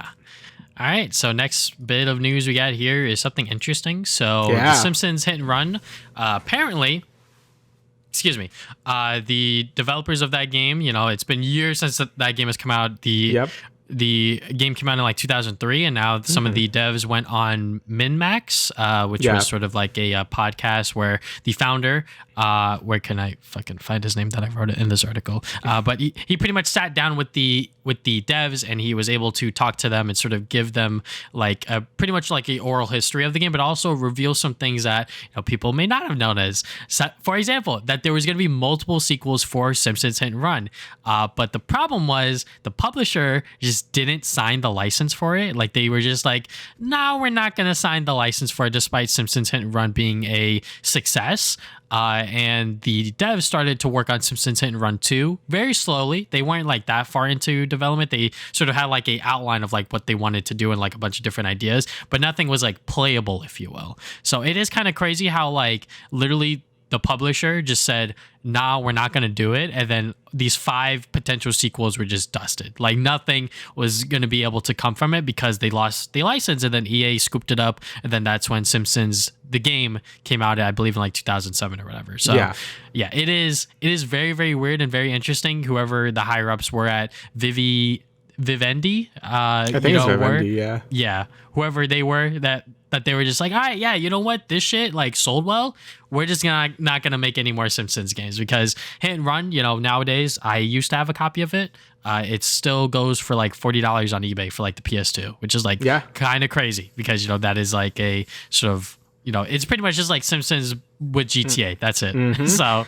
yeah, dude, this is like, I have so much nostalgia for Hit and Run. Like, it's like, besides Ratchet and Clank, it's probably like my second like actual game I played, which is really weird to say. But I do have like a lot of great memories with it, like playing with my cousin and just playing with my brother and shit. Like we would like swap, because the game was hard as shit for no reason. Like the time limits are so tight, and this game made me hate time limits. And that's why I hate them in like any other game. I'm like, it's all because of this game. But I love it. Hit and Run is a great game. Like it does a great job like capturing just like the Simpsons spirit and shit. It was a really fun GTA clone, because as a kid I was never allowed to play GTA. That was like my only restriction in gaming. I was not allowed to play GTA, but I had workarounds. I had this, Destroy Humans, and Jack 2. I'm like, that's good enough for me. So and yeah, Hit and Run was a great game, and I always thought it was weird how there was never a sequel to it. And hearing about this, I'm like, yeah, that's such a weird missed opportunity, because it's not like Hit and Run didn't sell well. Like it sold very well, and it was like really successful. Like people still talk about it really like great today. Like people want remakes of it and everything. So that's probably why this started coming up, because I know like a remake of this game is like everyone wants it. Like it's like the Destroy Humans remakes. Like do something like that with the Simpsons Hit and Run. So yeah, I would like to see that one day if they do either do like a sequel or like a remake. I would love that, but being robbed out of a sequel from my youth, I'm like, damn, that's sad. I would have loved the sequel, but yeah, Hit and Run it's a gem, as they say. It is a really fun game, and it's sad that we never got another one. But hopefully this will reignite the sparks for another one. But I guess we'll see. I mean, it's not like Simpsons is like super popular right now, but I guess we'll see. Yeah, I mean, like, also another crazy thing about the deal that they were offered, like, they were given 5 games, obviously, but the deal was much less than what the first game, Hit and Run, was for. So they were like, yeah, you know what? Here's just this is how much you're going to give us to get the license for 5 games, less than Hit and Run. And then they're like, nah, we're not going to do it. And then, it went to EA, which I believe EA still has the Simpsons license. So if they were to do anything with it, and if they wanted to do a Hit and Run sort of remake, remaster, whatever, they would be the only ones to do it. But yeah, it's just so crazy that, like, what could have been, especially since because everyone just initially thought within the dev team that, yeah, you know what, this is gonna happen, like this would be like a fucking no-brainer, like, money decision, and then it was just like, nah, we're not gonna do it. Yeah, it's just so weird. But I guess I really don't even see this happening anymore because EA just like turns out like Simpsons like mobile games because they're just easier. And it sucks because Hit and Run and the Simpsons game from like 2007, like both of those are like really good, and I enjoy them a lot. And I think the IP has room for like a lot of cool creative like gameplay stuff in it as well, just because the world of Simpsons is fucking weird. And I haven't caught up with Simpsons since I was like a child, but I still like the IP a lot. So if they want to do more with it, I'll be down with that. But I highly doubt it since EA is more interested in making like the mobile cash grabs that the series like turn into in terms of gaming stuff. So unfortunate, but yeah, that's just how it is. So next we got some Netflix stuff. So first is the long-awaited Avatar: The Last Airbender Netflix teaser. And yeah, I mean, it looks good. I mean, it's not really like it's kind of like what you expect from a live action Avatar to look like. And I guess it's not blowing me away because it's like it kind of just looks like the M. Night Shyamalan thing, but like a little better, I guess. Like, it doesn't like the graphics, the visuals and stuff look good. Like Aang and all the other characters, like they look pretty accurate to the source material and stuff. I know there was like a weird thing with Sokka or something. I forget. Yeah. He might be white. I don't know. I have no idea what that was going on with that, but I don't know what's going on, but I think the casting looks pretty good. Like all the characters look pretty accurate to how they look in the show. The CG looks good. Like on Appa looks good, on Momo, But I guess it kind of, and it does look like it's going to go for like more. I don't know if like a darker tone, but definitely a more grounded tone from the show. And we'll see how that plays out for it. The M. Night Shyamalan stuff was like really bad, so I know that's like kind of like a big ass wrinkle for this, like sort of zapping my excitement for it. Because I think we could both agree like Avatar: The Last Airbender is like fucking amazing, like the cartoon anyway. So and I don't really know, like maybe this is a better way to get general audiences to watch it more. But I'll probably still watch it just for like the fun of it. But I feel like there's gonna be a point where I'm like, I'm just gonna watch the animated version. So, but we'll see. Yeah, Avatar: The Last Airbender is one of the goats within Western animation, and it really had a huge resurgence over the pandemic, where people were on Netflix and just rewatching it or watching it for the very first time, because there's a lot of people out there that have never seen it, and it is so good for a children's cartoon, if you will.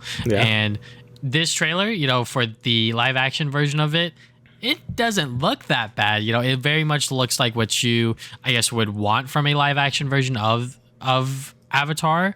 But, my main concern is just like how the performances are and sort of how those emotional beats and those moments within the story hit. Because obviously, like within the show, there's obviously like a lot of goofy and funny moments, but those moments where like Aang loses or something happens within like the main core of the cast where it's like super serious and super like intense, if you will, how will those moments sort of translate on screen and sort of into live action? Because I think that's a lot of people's concern, and I hope that they don't skip over stuff and they don't sort of TLDR certain things just because they have to. I hope that they're able to flesh everything out as best as they can. It doesn't have to be a exact one-for-one adaptation, but I hope that they don't necessarily see something that a lot of people like and just like gloss over it, if you will. Yeah, if they are going to go for like a straight, like more faithful remake, then they probably shouldn't like gloss over anything. Which it looks like this is what it is. Like I don't think they're going to like do anything weird about it. But Yeah, hopefully they don't like, because I know the movie basically like skipped so much shit, like they skipped a lot of stuff for like no real reason. So hopefully this doesn't do that either. I mean, there's some stuff you could skip, but like some of the filler stuff, like I know like the first season of Avatar is a bit more fillery than like the rest of the seasons. Like the later seasons are a lot more focused and stuff. So yeah, there's some stuff you could take out here and there if they want to just keep the story at a good pace. But hopefully they don't take away any actual important shit, or maybe hopefully they add like more cool shit. I don't know, maybe they explore more of the lore of Avatar and shit like that. That'd be kind of cool. But this was probably the newest project I was the least interested in of the stuff they announced. Like I'm more interested in like the sort of like sequel movies they're doing, or the new Earthbender thing they're doing as well. Like that stuff piques my interest a lot more than this. But I'll still give it a shot. Like I'll probably still watch it, because why not? It'll either be funny or it'll be actually good. I guess we'll see. Yeah. Speaking of Netflix, we got the Yu Yu Hakusho live action adaptation got a official teaser. So as a person who is a incredible high stan of the Yu Yu Hakusho sort of anime, this is like literally the goat of shonen. Like if you love anime and you love shonen anime and you haven't seen this yet, fucking watch it, because it does everything so well, from its MC with Yusuke to the tournament arc to the other cast of characters to the animation, the fights, literally everything that you would want from a shonen anime. It's so good here. Now with this live action adaptation, I'm actually kind of sold on the main actor who's playing Yusuke. Yusuke very much has like this I don't give a fuck attitude, but he does still do the right thing. This actor really, he does, I guess, like capture that. And with the rest of the cast, I don't know, that's where I'm like a little iffy on. I'm not exactly 100% convinced on them just yet. And obviously with like live action adaptations with the anime, obviously One Piece is like the one, I guess, outlier, if you will, where like that was actually like pretty good because the original creator had like a huge hands-on with it. But I have no idea what's going on with the Yu Yu Hakusho adaptation. Some of this stuff does look a little goofy. When you see a fucking, what's his name? Goddamn, one of the villains or whatever. He just looks so fucking stupid. I was just like, what is this? He's supposed to be like a big buff guy, which, would look goofy in live action, but, Toguro. He's supposed to be like, he's supposed to be that, but he's just like some dude within a suit, and I'm just like, who's this weird guy on his shoulder? I forget their name, but oh yeah, I don't know what was going on. Yeah, I was just like, okay, yeah. So hopefully it lands on its feet. I'm not expecting One Piece live action adaptation kind of levels, but I just hope that it's something watchable at least. Yeah, so I don't really know anything about Yu Yu Hakusho besides the main guy and like his spare gun thing. I'm like, oh, he did a thing at the end. That's the only thing. Yep. Those are the only two things I know. So I mean, if I'm gonna watch it, it's not gonna be this. It's gonna be the actual show. But it's kind of cool that it's like Japanese, I guess, right? So I believe so. Yeah, so that's cool. But yeah, besides that, I don't know too much about it. Besides, yeah, I know it exists, the show. I really should watch it though. I've been meaning to. I've been so behind on like current animes that I haven't had time to like except fucking Rent a Girlfriend. But, stop. Hey, honestly, it's a pretty good season. I need to finish it. But yeah, either way, yeah, hopefully it's good. But again, at that point, just kind of watch the original at that point. But whatever. Yeah. All right, so next we got a bunch of MCU, like a lot of MCU stuff. So we got the new MCU schedule. So since the actor and writer strikes are over, I guess people could start doing stuff again. So right now we have Deadpool 3 for July 26th, 2024. Captain America 4 for February 14th, 2025. Fantastic Four for May 2nd, 2025. Thunderbolt, July 25th, 2025, and Blade for November 7th, 2025, which I don't even know if that's going to happen because that movie's so cursed right now. But yeah, it looks like they have the whole pipeline set. We've been hearing a lot more stuff about, especially Fantastic Four has been getting a lot more like rumors and stuff about what's going to be happening. But, pretty cool. That's kind of a solid setup right there. I know people are very excited to see what the Fantastic Four, like who's going to be them and like how that's going to turn out. Yeah. Deadpool 3, I'm pretty excited for it just because of like, the wackiness that can ensue and stuff. And then you have things like Captain America 4 and Thunderbolts that are probably going to tie in more to like the MCU people that we already know and stuff. So, and then Blade as well, which I'm going to hold off on because again, that production seems very cursed at the moment. So I guess we'll see. Yeah. I mean, I think a lot of people are excited for the fact that, most of 2025 or 2024, I should say, we're not going to get an MCU project until late July, and I think that is like a very much needed sort of change of pace for the MCU. We'll talk about the Marvels later, but just like with the state of the Marvel Cinematic Universe movies and everything like that, people are very much just tired of it, and I think a break like this is needed. I know Captain America 4 is going through reshoots because of the current overseas conflict that's going on, and apparently it ties into that movie. So they're probably going to change some stuff about it. Yeah, so just to make sure that it's all nice and dandy.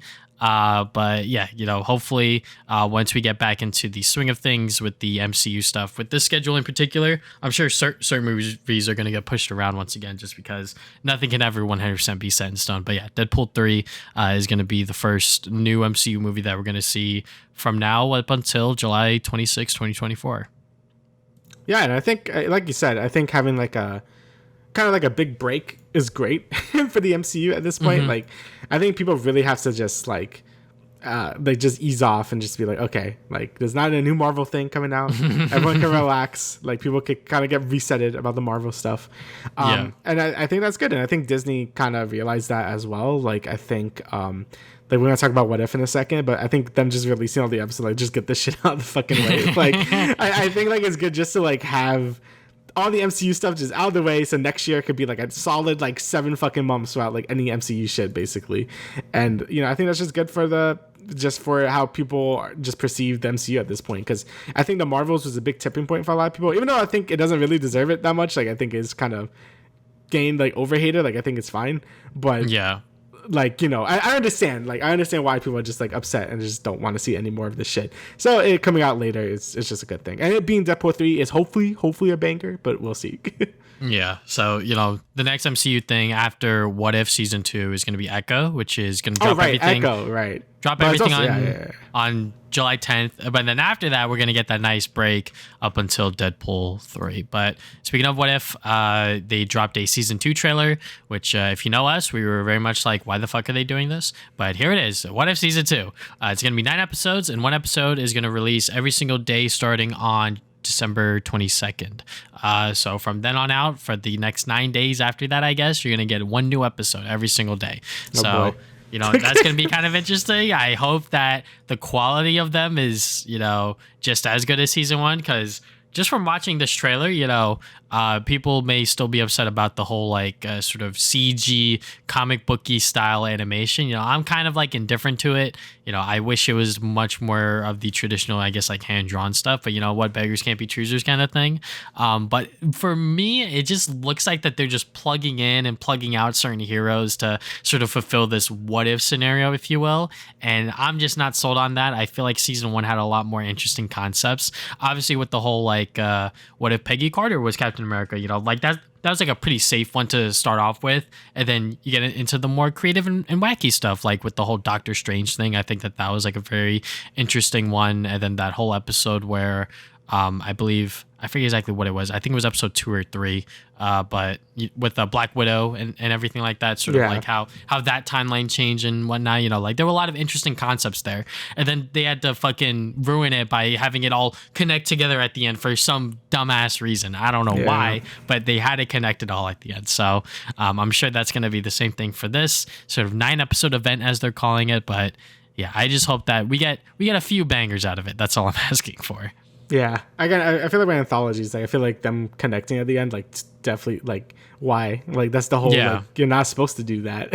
Like I feel like Star Wars Visions has done that like so fucking good, like especially season 2. Like I was like really shocked how good like each episode was in Star Wars Visions season 2. And I wish What If was like that, especially with the different art styles and stuff. But them doing another one of this, I'm like, all right, fine, I guess. Like, I'll watch it. Why not? We gotta talk about it, so I will watch it. But I'm not like that excited about it, because I thought the first season had some pretty good ones. Like, I think the Doctor Strange one was actually really good, and like the some of the other ones were also okay. But I think at the end it just ends up just being like whatever. So I guess we'll see how it turns out. Maybe it'll be better, but it probably is gonna still connect, because it's like, oh, it's like a 9-day event thing. So I guess we'll see how that turns out. All right. Well, speaking of more DMs, what the fuck? MCU shit. Pedro Pascal, we can't get rid of him. I love him though, so it's all right. Is I to play Reed Richards in Marvel Studios Fantastic Four. So obviously Reed Richards is Mr. Fantastic. Obviously a lot of people wanted Jim from The Office, but they did that, and he's dead now. So he is not going to be Mr. Fantastic. So I mean, Pedro Pascal is great. I loved him in basically anything he's in. And yeah, I think he could fit as a Reed Richards. Again, I'm not like too like connected to the Fantastic Four. Like they could cast whoever, and I'll probably just be okay with it. But Pedro Pascal, great actor. I hope he's okay with just being in the MCU for like for a while. Yeah. But yeah, this is what he's gonna be doing, and apparently, like he's a busy guy. Like they said, like this guy get like if they are gonna do this, like his schedule is packed. Like, you got Last of Us Part 2. He has Mandalorian probably still going on, a bunch of other shit. So the dude's busy. So I guess we'll see if this is actually true or not. But I guess we'll see whenever they release that trailer, right? Yeah, I mean, when this news broke, it was very much like, oh, what the hell? Like, he's sort of like in talks with Marvel to potentially play Reed Richards within the Fantastic Four, which was a very big surprise for some people because, that was, the last, I guess, like A-list Hollywood actor people thought that would play Reed Richards. But you know what? If they're going for a new direction with the Fantastic Four, because, if you didn't watch the old movies or they're not fresh in your mind, or if you don't read the comics, and it's like, okay, yeah, then who the fuck is the Fantastic Four? Which I feel like a lot of the MCU audience, including us to a certain extent, don't really know who they are. So if they really do want to reboot them and sort of bring them into the MCU in a new and special way, bringing in Pedro Pascal, one of the best Hollywood actors right now, yeah, sure, fuck it, why not? Do I see him as Reed Richards? Not necessarily, but I'm sure that once he is in that role, I'm sure that he will do great if he actually does end up signing on to the project. But yeah, he's a busy guy. I'm sure that is like one of the things that they're trying to figure out is like, how is he going to work into the schedule if we're going to make him Mr. Fantastic? And yeah, I like John Krasinski as Mr. Fantastic for that little snippet within Doctor Strange Multiverse of Madness. That was pretty much like everyone's sort of fan casting, if you will, and for it to be on screen on the big picture, that was kind of crazy. But you know what, for him to just play as like, I guess like that variant of it, you know what, fine, whatever, I don't care. I just hope that this Fantastic Four movie just ends up being good, and we actually get like a solid like confirmation in terms of like who's actually gonna be the Marvel family. Yeah, it's gonna be interesting to see once they actually like sort of like announce the whole like casting for it, because there's like hotly debated apparently like who's gonna be the Fantastic Four. So yeah, I mean, I guess it's a big deal because they probably are gonna be a big part of the MCU moving forward. So especially because like the MCU doesn't really have like, I guess in universe doesn't really have like a strong leadership. Like Iron Man and Captain America was sort of like that sort of leadership, but now there really isn't. So it's gonna be interesting to see how they sort of play into the MCU like a whole thing. So yeah. Yeah. All right, so now we got some other Marvel stuff. Peak. We got we got Madam Peak. Web. We got Peak. Yes. We were both hoping that this was going to play during the Marvel's trailers, but it unfortunately did not. But anyways, so we got Madam Web. The first trailer for the Sonyverse sort of Madam Web movie. You got Dakota Johnson playing as Madam Web. You got Sydney Sweeney playing as I forget. Spider-Woman, I guess? I don't know if it's like one of the Spider-Woman. Anyways. Yeah, I mean, it's multiple, yeah. Yeah, so this trailer is pretty much, a hodgepodge of a bunch of different, I believe, Marvel comic storylines that they're trying to do with this.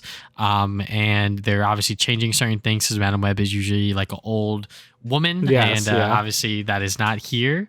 Apparently one of the characters is playing as a younger Uncle Ben, and I believe Emma Roberts is also going to be Aunt May or some shit. So there's a lot of weird and interesting things going on here, but the trailer itself, I mean, it looks like what I would expect for a Sonyverse Marvel movie. It's not anything spectacular. It's not, sort of taking my breath away, if you will, but this is the first Sonyverse Spider-Man movie that isn't about one of his villains. It's actually about like a cast of heroes, if you will. So how will it play out? I have no idea. Is it going to be good? Probably not. Will I be there in theaters? Yes, I will. Crazy. I won't. I mean, with these Spider-Verse. No, those are good movies. With the Sonyverse, like Spider-Man movies, like they always just look the same to me. Like they just like, they feel like the superhero movies stuck in like the 2000s. Like they never evolved past that point in time where people didn't want to make superhero movies. Like they're just stuck in that time frame of like of these superhero movies. And I guess it has like a certain charm to them. And I do agree they do have like that weird 2000s charm to them. But are they good? Like not really. I mean, like Venom is probably the best one to come out from them, and that's still like just okay. Like Morbius is obviously a meme. Kraven the Hunter probably isn't gonna be very good, and this one also doesn't really give me strong vibes that's gonna be good at all. Like you said, I mean, it's interesting they're making Madam Web like sort of like I guess a younger person, because again, I'm used to her just being an old lady like in a chair. Yeah. So it's gonna be cool to see her, I guess, do stuff, and I guess she's like Shulk and she could see in the future or some shit. I forgot she could do that. So but yeah, I guess that's gonna be interesting. It's gonna be interesting how they, I guess interact with all the other, I guess, Spider Women, because there's a lot of them. So we'll see how that plays into things. I only really know Sydney Sweeney. I don't know anyone else here. I don't think so. But I guess we'll see how they do as like Spider people. I mean, I'm always down for more like Spider-Man stuff, but we'll see how it is. I mean, if that thing was like the evil Spider-Man guy is like Ben Parker or some shit, like I'm like, what's going on? I don't know. It's gonna be weird. So I don't know. If anything, hopefully it's like just a good time, even if it's bad. Like hopefully it's just like a fun time just to watch it. But I guess we'll see. The trailer did not invoke any confidence in me that it's actually gonna be good. But I guess we'll see when it actually comes out. I actually don't even know when it's coming out. When is this coming out? This movie is coming soon. We have no exact date as of yet. Yeah. But yeah, I mean, Sydney Sweeney's playing Julia Carpenter. Isabel Merced is playing Anya Corazza. Fucking hell. I'm butchering names as usual. Yeah. And Celeste O'Connor is playing Maddie Franklin. So I don't know who Maddie Franklin is, but Julia Carpenter and Anya sound familiar within the Spider-Man mythos, if you will, even though I'm not exactly too deep into it. But yeah, I mean, they're going to be playing the Spider-Woman and sort of, I guess, helping Madam Web saving what would eventually become, I guess, Peter Parker, and sort of how that storyline goes about. I don't know exactly what the fuck's happening, but I'm guessing that they're trying to save the sort of Spider-Man lineage and sort of have Peter Parker become that first Spider person, and then the rest of it will fall into place or some shit. I don't know, but yeah. Dude, I don't know. I mean, hopefully the costume. I wish we had like a better look at like their costumes, because like I would like to see like what they look like. I mean, I didn't really like the evil Spider-Man's. Like his looks really cheap, but it would have been cool to like see. One of them has an Iron Spider thing, so that's kind of cool. Yeah. But I guess we'll see later. But yeah, not really instilling a lot of confidence. But yeah, let's just move on. Yeah.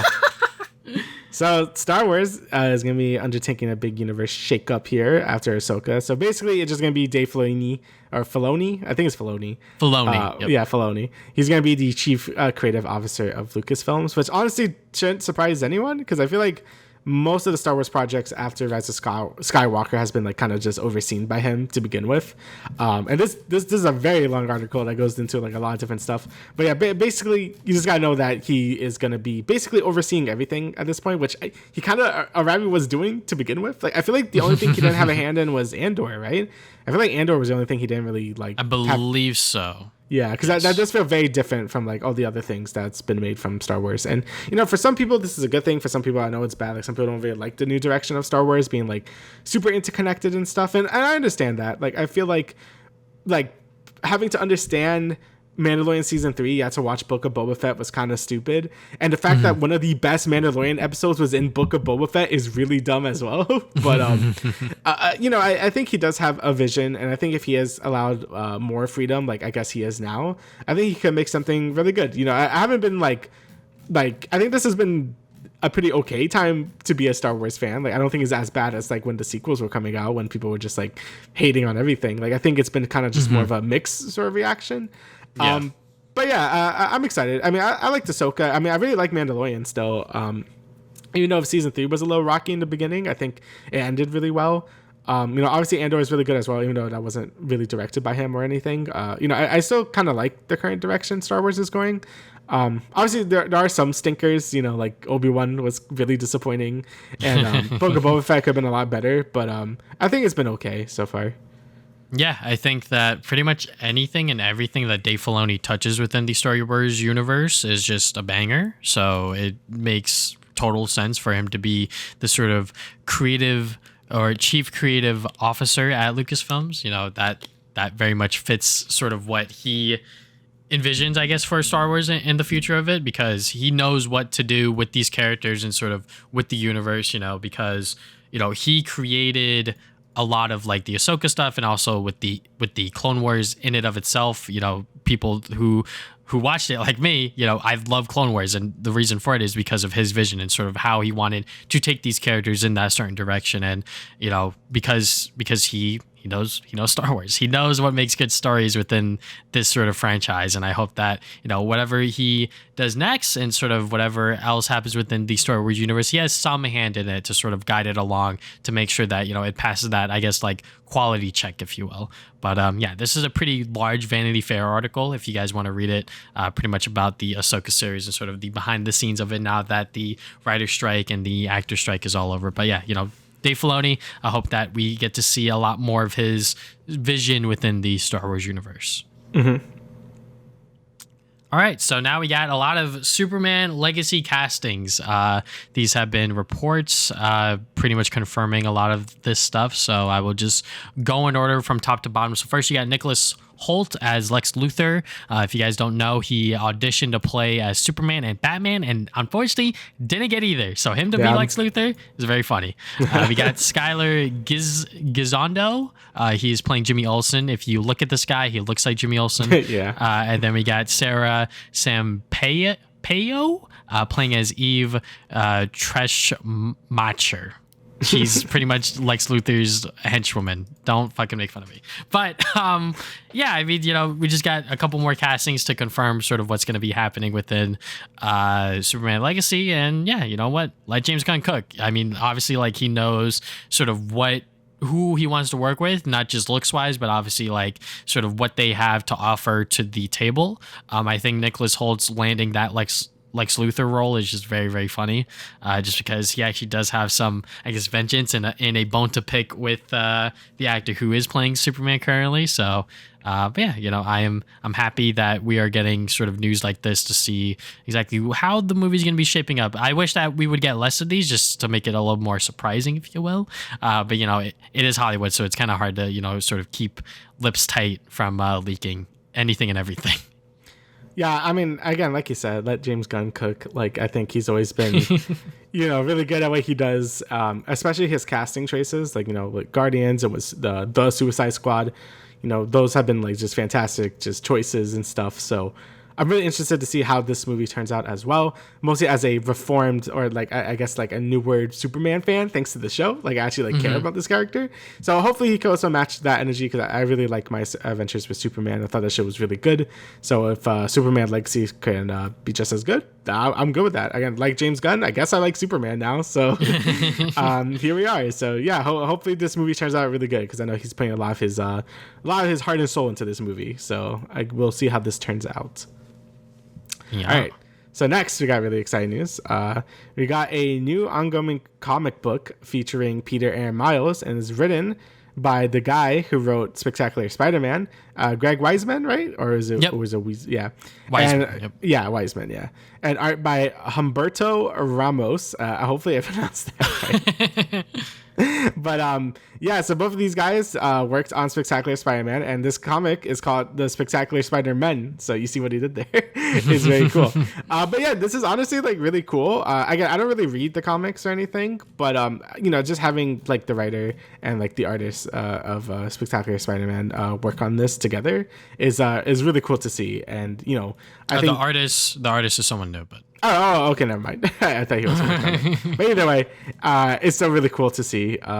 Spectacular Spider-Man is still one of the best interpretations of the character, and to see it sort of like in a obviously it's not a continuation. I mean, I don't think it is, like, not really, like, it's like just sort of a new thing written by the same guy. I think that's really cool, since the writing in that show was really good, and having Miles in there as well is really cool. I really like this new thing where both of them are like together.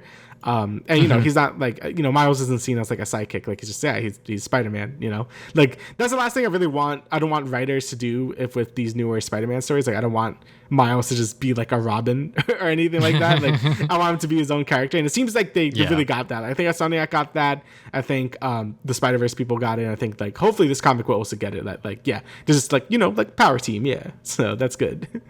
Yeah, I mean, this is, Spider-Man fans are fucking eating well, especially if you read their comic book adventures. I think that this is a series that pretty much no one saw coming, but I feel like with the rise of like the Marvel Spider-Man games, especially with the most recent one, to have a comic book where both of them is sort of featured in it, and it's going to be an ongoing series, is awesome, spectacular even. And to have Greg Weisman, who worked on the Spectacular Spider-Man, and have him sort of write the show or write the series, just like how he was a co-developer, writer, and supervising producer on that show in particular. It's like, okay, like this guy knows how to write Spider-Man stories, and for him to also have Miles in it, I think that that's going to be very interesting. And Humberto Ramos, he has done various works within the Spider-Man series, from Peter Parker Spider-Man to the Spectacular Spider-Man. So, for them two to come together within the Spectacular Spider-Men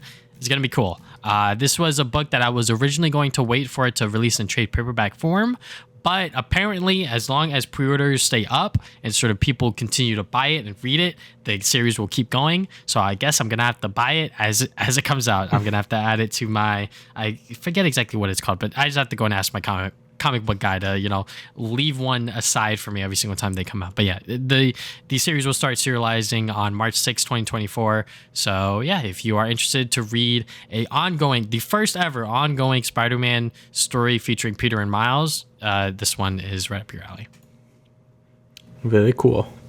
All right, so moving on from there, we got a spoiler discussion of the Marvels. We both saw it this past weekend. We did not see it the week it came out. We waited a little bit because Damian was in town, so we might as well see it together. But yeah, the Marvels has come and gone. It is still in theaters, but we saw it, and we're here to give our thoughts on it. So as someone who really likes Kamala Khan and is sort of okay on Carol Danvers and Captain Rambeau, I really did like this movie. It was just a lot of fun. It's not anything that I would necessarily say is like top 10 worthy within like the MCU, mind you. I think that it was like a fun, dumb movie. It doesn't necessarily do anything spectacular, but it doesn't necessarily do anything that's like stupid or dumb. I mean, I feel like a lot of the story was sort of unraveling as we were watching, which is a good or bad thing, because I feel like the setup wasn't necessarily there, because we didn't really know what the main villain's motive was until like halfway through the movie, which may or may not work for some people. For me, it was like, okay, I could see where they're going with it, and sort of it explains why Carol didn't go back to Earth for so many years, because she was trying to fix this one mistake that she did. So you know what, it's fine or whatever. They do harken back to the first Captain Marvel movie sometimes, so I want to hear what Damian thinks about that, because Damian did not watch that whatsoever. I didn't watch it. But also, it also harkens back to the whole Snap situation with people coming back and whatnot. So, but yeah, I really did like this film. I think Kamala Khan really nailed it. Sort of her performance was obviously like the best out of all of them, just because she was just a fucking fangirl and just be, oh my god, it's Carol Danvers, holy shit. So, but yeah, it was just a fun time all around. Nothing really to complain here. Yeah, I mean, I basically feel the same, right? Like, I think I like the movie a lot too. Like, I thought it was a fun time. Like, it's just dumb fun.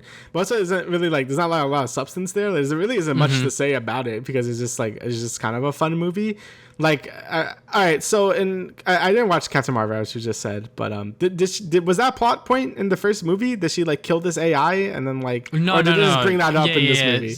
So that was brought up in this movie. Okay, that's kind of lame. That was something in between, because as I was watching, I was like, wait, what the fuck? Is this like actually Carol Danvers or what? And, obviously within that flashback sequence, she looks very like fucking evil or whatever.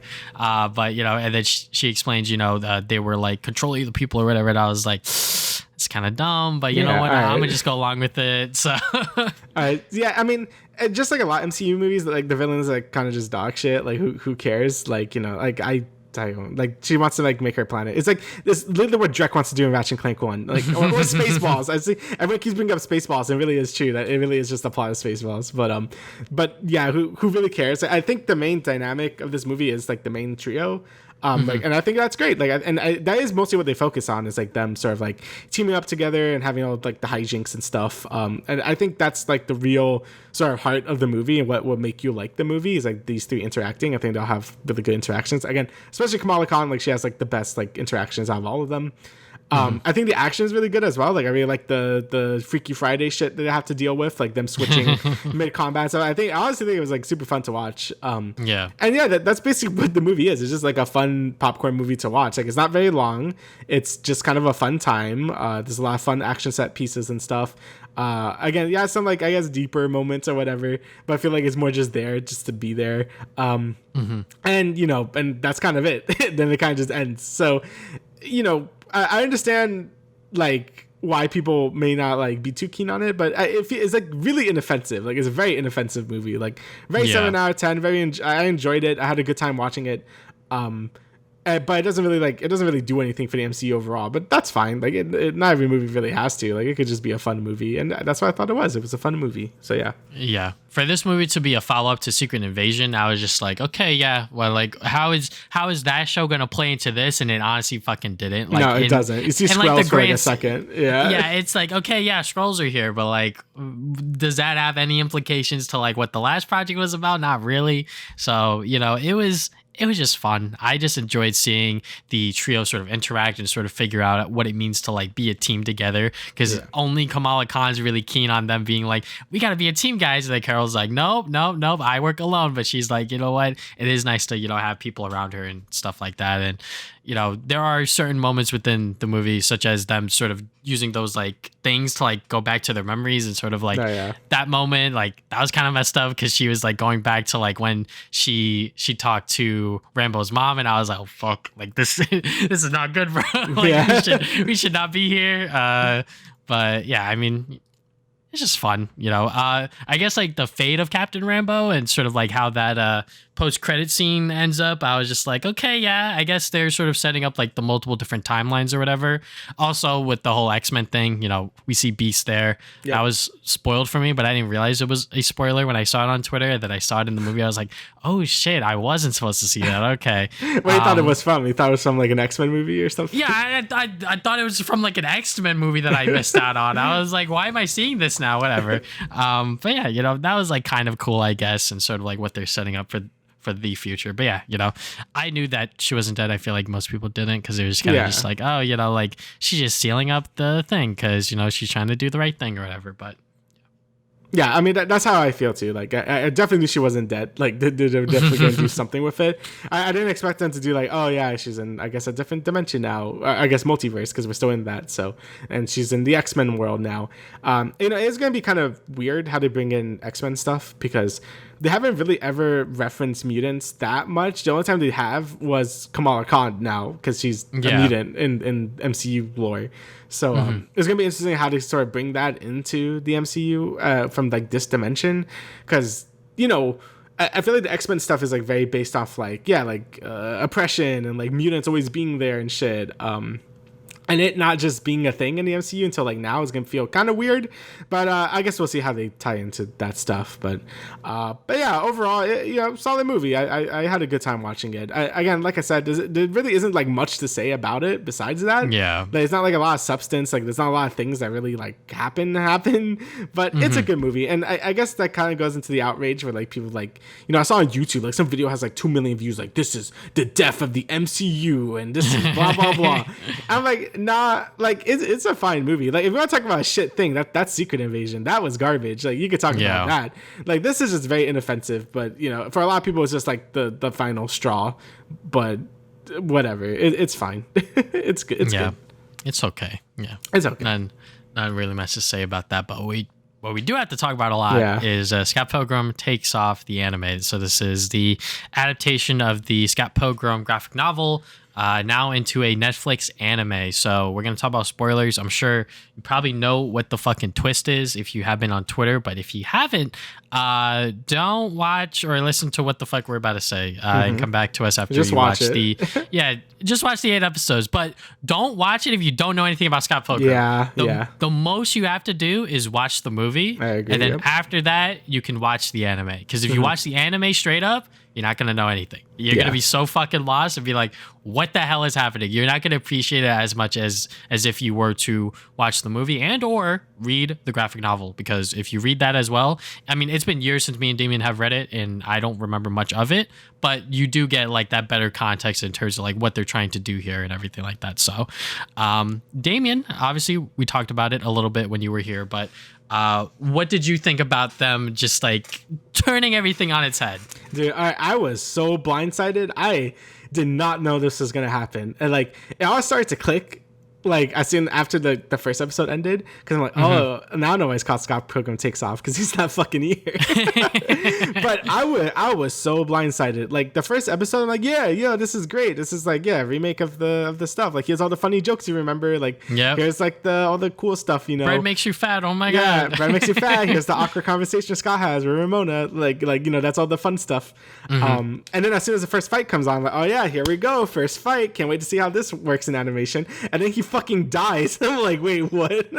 What happened? I was like confused. We were both just looked at each other like, what happened? Like I still didn't know what was going on until the second episode. I'm like, oh, this is different. This is a different thing. And for some people they hated that. For me, I fucking loved it. I was like, holy shit, this is a new Scott Pilgrim thing. So yeah.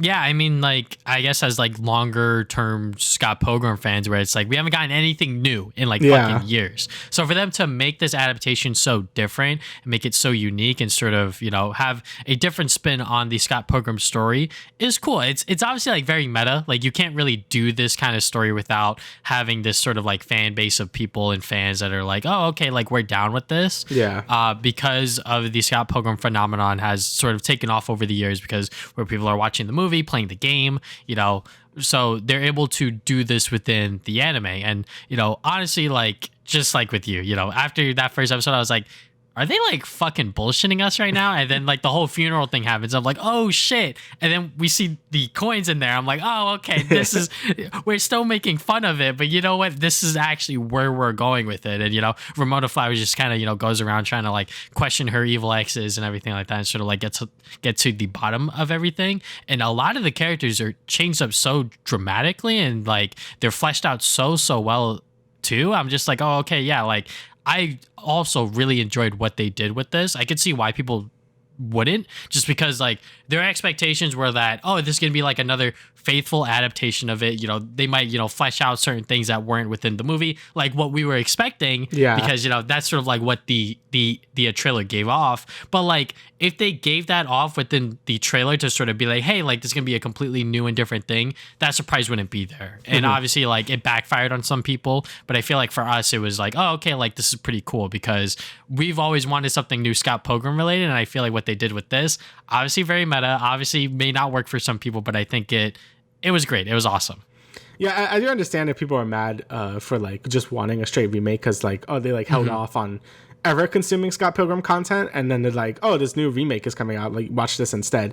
Then I can understand being maybe a little mad or confused because like, what the fuck is going on? So that I can understand because, you know, it was kind of a bait and switch, but again, like I said, I love that. Like I have never been so blindsided by a piece of media before. Like I was like so happy that things were super different, and I think the changes they did were great. Like obviously it's very meta, and it's very much playing off the fact that you've at least consumed something Scott Pilgrim before, like either the movie, the graphic novel, or like both, you know, preferably.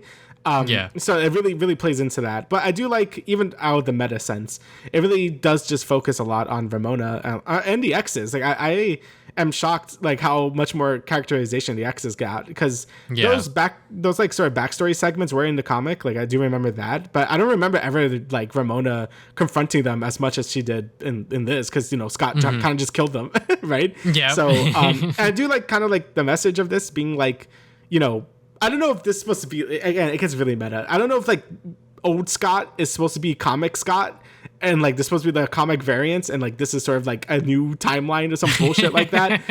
But all I know is it's from the original comic, even though Scott goes through a lot of character growth and stuff, and I don't think that's ever lost. Like, I saw some people saying that's a complaint they have with the show. Like they feel like all the character development he got in the comic is like for nothing. And I don't really think that's true. I think just learn new lessons. Like I think Scott learns not to just like fight everything, and Ramona learns not to run away. Like they make that very explicit in the final episode. Like Ramona kind of just runs away from all her problems till the very end, and I feel feel like all her character development in the movie and in the comic kind of just comes from Gideon at the last like point. But she never really like talks to her exes as like people. Like in this one, I feel like she really does her best to like actually like you know, make amends with like all of them, and it all just become friends by the end. And I think that's really cool. I think that's a lot more like of a grown-up way to do things, and it's I guess it kind of also reflects the creator just being older at this point. Like he was like a mid-20 something like us when he made Scott Pilgrim, and now he's like in his like 30s or some shit. So like it's kind of cool to see him like kind of be like, this is like kind of a more of adult way to like handle this type of stuff instead of just like fighting or like running away from all your shit. So yeah, I thought the themes and stuff were like really good as well. Yeah, I don't understand how people are able to view that like Scott didn't learn like lessons throughout this, because like obviously like when he comes back, it's like, where have you been? And then it's like they show you where he's been and sort of who took him and everything like that. And he learns, you know, sort of not just like what to not do in the future, but also just like learn that like, oh, you know, like I can't just like punch my way through things. You know, I have to like talk my way out of things sometimes. And, you know, just like with the whole, you know, Ramona running away and then him sort of, you know, fighting his way out of it, because like that's what like very old Scott was doing. He was, I'm a fucking train and I'm gonna kill everyone. And I was like, I don't know if that's the right way to do things, man. But yeah, I mean, like the show just like is able to develop all of these other characters more and also make them in new and different ways. Like for example, with Todd, you know, he's not a virgin anymore and he might be gay. You know what? Fuck it, why not? You know what? I'm down with it. You know, he was running lines in his trailer or some shit or whatever. I was like, okay, yeah. You know what? That was great. I fucking loved what they did with all of these characters. I really liked the fact that they were also able to flesh out Ramona more, because she pretty much became the main character because Scott was MIA for so many episodes. But yeah, and you know, it's even better because the fact that they got all of the old voice actors back, and the fact that they knew that like this was going to be such like a different take on it, that they were like, oh, okay, yeah, like we're just playing these characters again, but in a new and completely different way. Yeah, I thought the voice actors did a great job as well. I think honestly, I think the weakest episode probably is the first episode, because they're trying to like recreate like some of the scenes from the movie and the comics and stuff, and you know, people already have that stuff in their head like, oh, this isn't as good as like the movie or whatever. So I think it's actually beneficial that isn't just a straight remake, because I feel like that magic would just be like lost after like the initial like oh, they're just doing it again, right? So I'm really happy to decide to go for a new direction, so all the voice actors or you know actors could like you know portray them in like a newer sense. Like I think Ramona did a great job as well, since I guess she is basically the main character in this story. It's also weird when people are like, oh, the show's called Scott Pilgrim, not Ramona Flowers. So I'm like, how can you not like Scott Pilgrim? How can you like Scott Pilgrim but not like Ramona Flowers? Like she's like half of the fucking story. That makes like no sense. But whatever. Yeah. Also Scott is like the least favorite character. Like if you actually read the comic, like if I were to read it today, Scott Pilgrim would not be my favorite character. Yeah. Because he's a fucking asshole. Like that's the point. Yeah, the whole point is like, you know, he's not like a good person. Like, you know, both Ramona and him both have to go through a lot of shit to like actually be good people, so they could like deserve each other or whatever. And you know, like they make it really explicit in this anime that like, yeah, Scott's not like that great of a person. You know, obviously like him saying like, yeah, apparently a 23-year-old like dating a 17-year-old is not acceptable in society. Like you know, like that type of stuff like has to be kind of blatant now, I guess, like because people just don't understand the subtext or whatever. It's not even subtext because it just shows you, but yeah, I really enjoyed this like a lot. Like I wouldn't even talk about like the animation or anything like that, or the music. Like the animation was fantastic. Like it looked super good, like very accurate to the comics like art style. Like all the fight scenes were super good, especially the final fight. Like goddamn, the final fight was so good. And when they played like the video game music at the end too, I was like, oh, you're killing me. I love it. So yeah, it was just like fantastic from everything, from the story, from the animation, the voice acting, everything was like super great. And I can understand how people won't jive with it because it's very Evangelion. There was so many Evangelion references. Like the AK fields are just AT fields. They have like the stupid Scott head sideways like Ray and like the final episode. Like so many Ava references because it's definitely based off the Rebuild sequel series of Ava, where it was also advertised as a straight remake of Evangelion and then changed into like basically a pseudo sequel, and it's basically doing the same thing here. And I know some people hate that. I personally like it if it's done right. Like I think Final Fantasy VII Remake also does that, and it kind of does it well, kind of doesn't. I think Scott Pilgrim Takes Off does it very well in my eyes, because it just complements the existing media while like kind of trampling it, but also feels like a definitive end for this franchise. Like I really like how the ending doesn't just show Scott and Ramona happily ever after just leaving through a subspace door. Like this one's like, oh, like that, you know, they're just with their friends and going outside and like okay, you don't know where they're going to go for sure. You don't know if they're going to be happy for sure, but you know, that's just how life is and shit. So I think that's a more mature ending as well. But yeah, I think it was really fucking good. Yeah, I was hooked in episode 1 when he said Sonic the Hedgehog, you know? Yeah. It's like me for real. Yeah, I mean, literally everything about the show was great, you know, just like how they changed up the characters, the animation, the art style, the music, the voice acting. You know, I will see myself watching this again sometime before the end of this year. Yeah. Just because like now that we know what's gonna happen, it's like, oh, okay, now we can properly prepare ourselves as we're consuming it to sort of look for all of the other little Easter eggs and little things, you know, like fucking Edgar Wrong. Yeah, like Edgar obviously Wrong. like Yeah. that was very on the nose, but you know what? It worked. I fucking love that. Yeah. So yeah, you know, obviously hopefully that, you know, something else got Pilgrim related probably won't happen anytime soon, because like you said, this does feel like the definitive ending. It's sort of like the conclusion to this entire sort of series, if you will. But yeah, I'm sure people are still gonna fucking bother the creator to do more Scott Pilgrim stuff. Yeah, like yeah, at this point I'm like I'm good. Like yeah. I think this was like the definitive thing to just end the series. I would be okay if this was a straight remake. I would have been okay with it, but him doing this really feels like, okay, I'm done with Scott Pilgrim now, and I'm totally okay with that. Like, if he never wants to touch the series again, I feel definitely satisfied. Like, we had a great graphic novel, we had a great movie, great game, and now a great like TV show. Like, I really couldn't ask for more at this point, and I am happy with it. So, really fantastic, and I guess my anime of the year, because I didn't really watch a lot. So, but yeah, I mean, you know, literally like every single adaptation of Scott Pilgrim is different from the rest. Obviously, you have the original graphic novel, then you have the sort of fast-paced live-action movie, then you have the game, which is obviously like a very good video game, but you know, it's very much like a TLDR sort of story version of it. And then you have this one, which is sort of like a pseudo sequel series of it that really takes everything Scott Pilgrim related so far, just mashes it up together and gives us a really good conclusion, but also a really good way to flesh out the other characters as well. Mm-hmm. Yeah, I loved it. I you know, the comics did a great job characterizing Scott. I think the movie kind of give a great broader audience to really appreciate the series. I think this does a great job fleshing out basically almost everyone else. So like Ramon and the X's especially. So I think altogether it makes a really great package, and I recommend everyone to consume everything Scott Pilgrim because it's very good. Yeah. All right. So is there anything else you'd like to add, good Sara? No, that's everything. All right, so thank you guys for listening to the Travis and Damian podcast, episode 126. I almost forgot the number. And we will see you guys a little over 2 weeks from now with the next episode. Later.